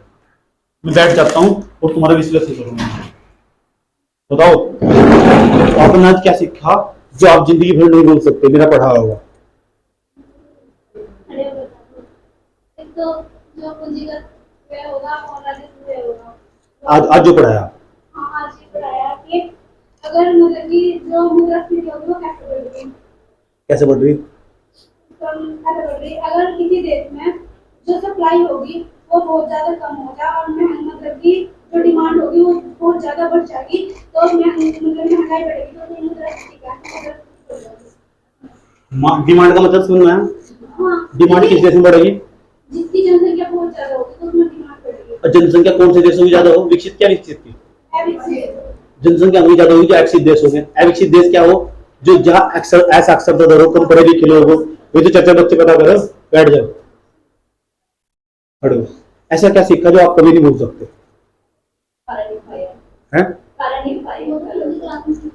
आज की क्लास में क्या सीखा? आज में पहला तो यही था कि अगर हम किसी देश को हमारा इकोनॉमी आगे बढ़ाना, जीविका आगे बढ़ाना, तो उस देश में मांग और आपूर्ति उन दोनों का बराबर बैलेंस होना चाहिए। ऐसा होता नहीं, अक्सर देखा जाए कि जो विकसित देश है उनके सामने समस्या है डिमांड की, और जो विकासशील देश है हमारे सामने समस्या सप्लाई की। और जो भारत है ना, भारत की समस्या कभी उत्पादन की रही नहीं है, वितरण की समस्या। तुमसे इंटरव्यू पूछा गया, बताओ इन्फ्लेशन कैसे कम होगा? सर डिमांड और सप्लाई को बैलेंस कर देना चाहिए, बैलेंस कर देना चाहिए। जगह इन्फ्लेशन कैसे बढ़ रहा? सर डिमांड ना सप्लाई को छोड़कर काफी ऊपर चला गया, इसीलिए इन्फ्लेशन बढ़ रहा है, महंगाई बढ़ रही है। तो गलत थोड़ा ही समझ जाएगा, पढ़ी लिखी बंदी तुरंत समझेगा। अगर तुमने कह दिया कीन्स के अनुसार ना, अगर डिमांड किसी भी देश में डिमांड और सप्लाई हमेशा बराबर होना चाहिए, समझ जाएगा। तो या तो थिंकर का नाम तत्ववेदारी कहाँ समझ कर रहा है? हमारे ना जो नीति निर्माता थे उन्होंने गलत नीतियां बनाई जिसका शिकार हमें आज तक होना पड़ रहा है। जैसा अभी एक तो नोटबंदी वाली थी जो 8 नवंबर 2016 को हुई थी, उस नोटबंदी से इतना ज्यादा इफेक्ट पड़ा भारत में कि जो अब तक भी मतलब भारत के ऊपर प्रभाव पड़ता जा रहा है। इन्होंने जितनी मात्रा में नोट छापे, तो इन्हें जब इनके पास नोट आए 15 लाख वाली बात समझ में आई? हाँ 15 लाख वो जितना कैसे बेवकूफ बनाया। खड़ी हो, दो बात बताई जो कभी नहीं भूल सकती आज के लिए। डिमांड की सप्लाई और उत्पादन का कितना महत्व है? बैठ जाओ। ऐसी क्या जो इस क्लास तो कभी भूलना नहीं जा सकता, और जिससे आज भी खड़े खड़े कहीं भी बता देगी किसी को खड़ी हो। मुझे पता है, जब मैं पढ़ाऊं ना मेरी बातें सीधी दिल पर नहीं लगती, दिल के अंदर जा आया समझ। और क्या है? अगर इतना बैलेंस कर देगा तो वीडियो जरूर देखना, मैंने बहुत कुछ बोलना समझ, नहीं तो कैच ही नहीं कर पाओगे, थॉट प्रोसेस जब भी डेवलप हो। आया समझ, बैठ कर शांति से पहले काम कर लेना सारा, फिर सामने रख कर देखना क्या क्या बताया गया था। क्योंकि मैंने जैसे बताया ना उसमें पदम समझ आता, मैंने कहा समस्या सब देश के पास है, तो उसमें जो कुछ थ्योरी बोलने गई ना वो तुम्हारे बड़े काम की, पीछे ध्यान लगा सुनना, बैक कर क्या बताएगा। और इस लाइन को जो बताई ना भैया जी ने, इस लाइन में कोड कर सकती हूँ, कहीं भी कोड सकती हूँ। बताओ। और मैंने सीखा जो भारत आदिवासी देश डिमांड की जो डिमांड है वो तो बहुत ज्यादा और सप्लाई बहुत कम है, तो इसके लिए ना हमारे भारत सरकार ने PLI जैसी योजना का शुभारंभ और इनको बैलेंस किया और कंपनियों को तो लिखा है कि और ये पुरस्कार देंगे कंपनियों को जाकर और बड़ा सप्लाई का वीडियो देख लीजिए तो भाषा शैली का विकास है। खड़े हो, ऐसा क्या चीज है जो आप कभी नहीं भूल सकते और मेरी क्लास में साथ पढ़कर आए हो?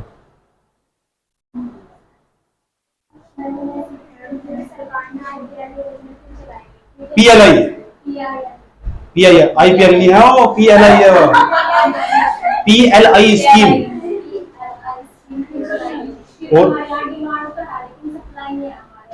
अच्छा, डिमांड क्यों हमारे यहाँ? अच्छा, और विकसित देशों की क्या समस्या? जनसंख्या कम हो वहां से, तो उनकी समस्या डिमांड की सप्लाई की, डिमांड उनकी समस्या डिमांड की सप्लाई की, उनके यहाँ डिमांड नहीं है। बैठ जा, कोई मेरा डायलॉग नहीं बता रहा, मैंने कुछ बहुत डायलॉग बताओ। ऐसा क्या जो आप भूल नहीं सकते और जो मैंने समझाया अभी तो कहीं भी खड़े होकर बता दोगे?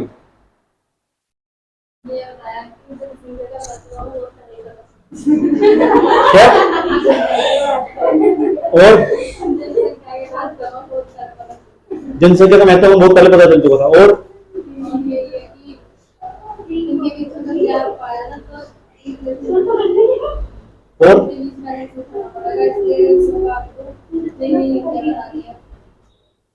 सरकार जब भी अपनी नीति बनाएगी भारत सरकार, तो आप डिमांड को रखते हुए बनाएगी, सप्लाई को रखते हुए बनाएगी, सप्लाई को रखते हुए, क्योंकि सप्लाई नहीं बढ़ रहा उस अनुपात में जिस अनुपात में भारत के अंदर मैं एडिटोरियल खुद लिख दूंगा। तुम क्यों एडिटोरियल पढ़ते हो? तुम तो खुद एडिटोरियल लिखोगे, ऐसे लिखोगे भारत के अंदर यह है समस्या आज विद्यमान है कि भारत के अंदर डिमांड जिस अनुपात में बढ़ रहा है, सप्लाई उस अनुपात में नहीं बढ़ पा रहा है। ऐसी ऐसी तो चीजें पढ़ देते हो वहां से, सोचते पता नहीं कितना बड़ा है तो वहां लिखा हुआ।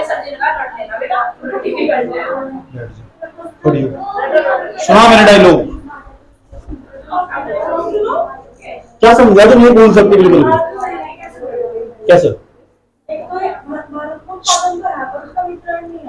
भारत में पागल है, उत्पादन है और जो डिमांड और सप्लाई है इनके बीच ना मॉडर्न क्लैश हो रहा है। अच्छा, और जो भारत सरकार है ना इन्हें इक्वल करने के लिए ऐसी योजनाएं चलाओगी। ये तो कहता हूँ तुम्हारे अंदर होलिस्टिक व्यू नहीं डेवलप हुआ है। किसी भी देश के अंदर ना डिमांड और सप्लाई के बीच में जो मिसमैच हो जाए, उससे बुरा इस देश के लिए कुछ भी नहीं हो सकता। आज समझ, वो देश को नहीं मिटाने का, देश के अस्तित्व को समाप्त करने का।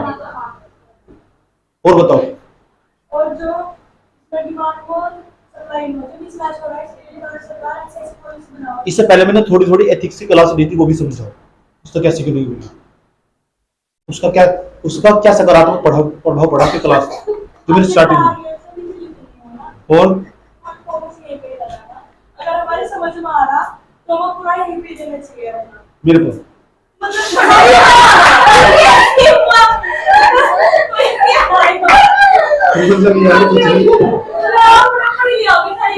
बस बैठ गया। छोकरियां खड़ी हो, कहाँ सीखे हो आज? लगता है कि एडिटोरियल हल्का हल्का समझ में आ सकता है, तो बताओ कहाँ सीखे हो? अच्छा, और हमारे यहाँ पे जो ये सप्लाई और ये मांग है, क्या क्या क्या? अच्छा अच्छा, और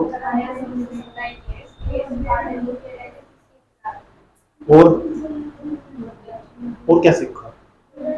बस जो बैठा हुआ है ना, तुम मेरे हिसाब का तुमने किसी ने कुछ भी नहीं बताया, तुम सिर्फ फैक्ट बता रहे हो। और फैक्ट तो मैंने क्या कहा था, मुझे फैक्ट और फैक्ट सब ये याद होगा ना, और कुछ नहीं याद होगा। बताओ शिवानी जी, बताओ आप क्या शिक्षा दी क्लास में?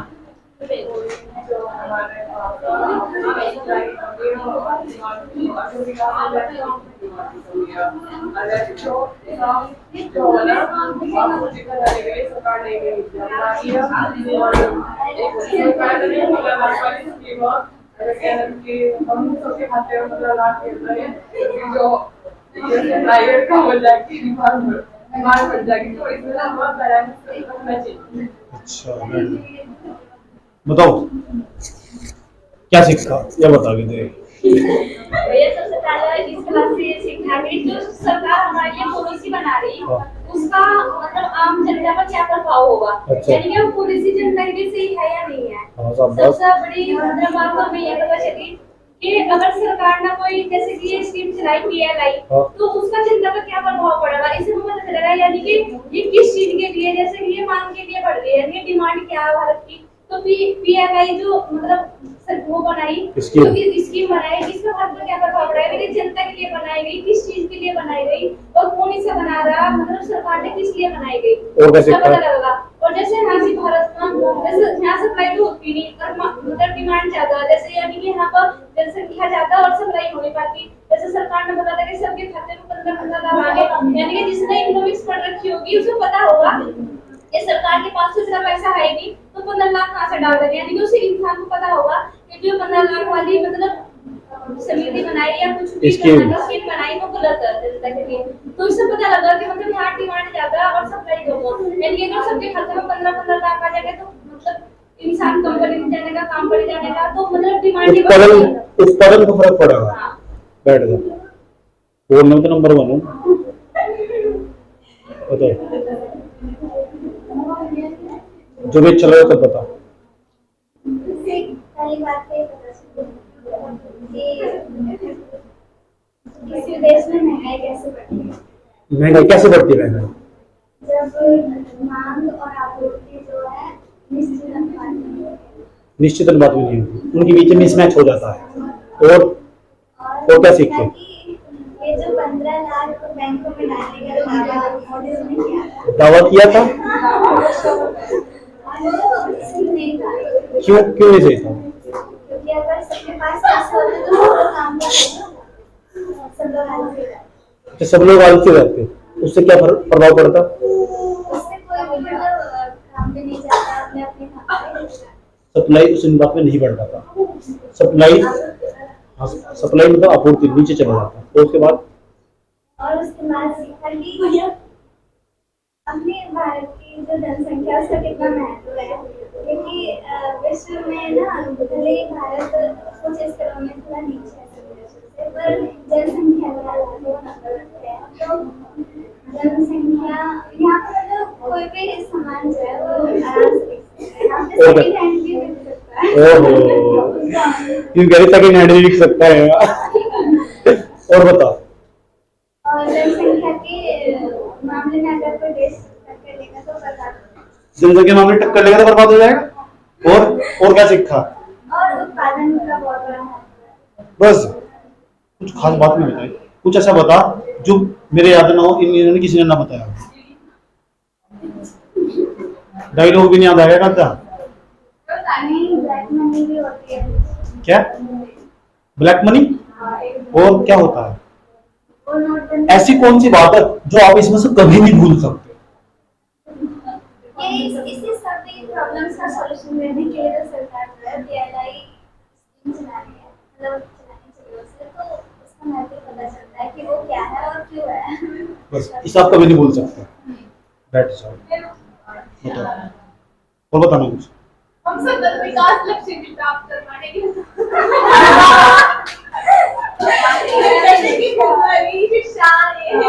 पहले बता दो आर्थिक उद्देश्य से प्रभावित होगी। बताया तो मुझे बताओ किस होता है। कोई ऐसा बता रहा, मैं बता देता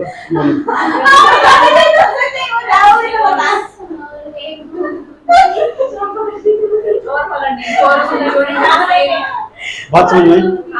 इसे हल्का हल्का रफली भी नोट कर लो, उससे बहुत काम है। ठीक, आज के एपिसोड में हम इतना ही रखती है। ठीक, और डिमांड और सप्लाई का पूरा ध्यान देना, तुम मिसमैच नहीं होना चाहिए। ठीक, ओके। डिमांड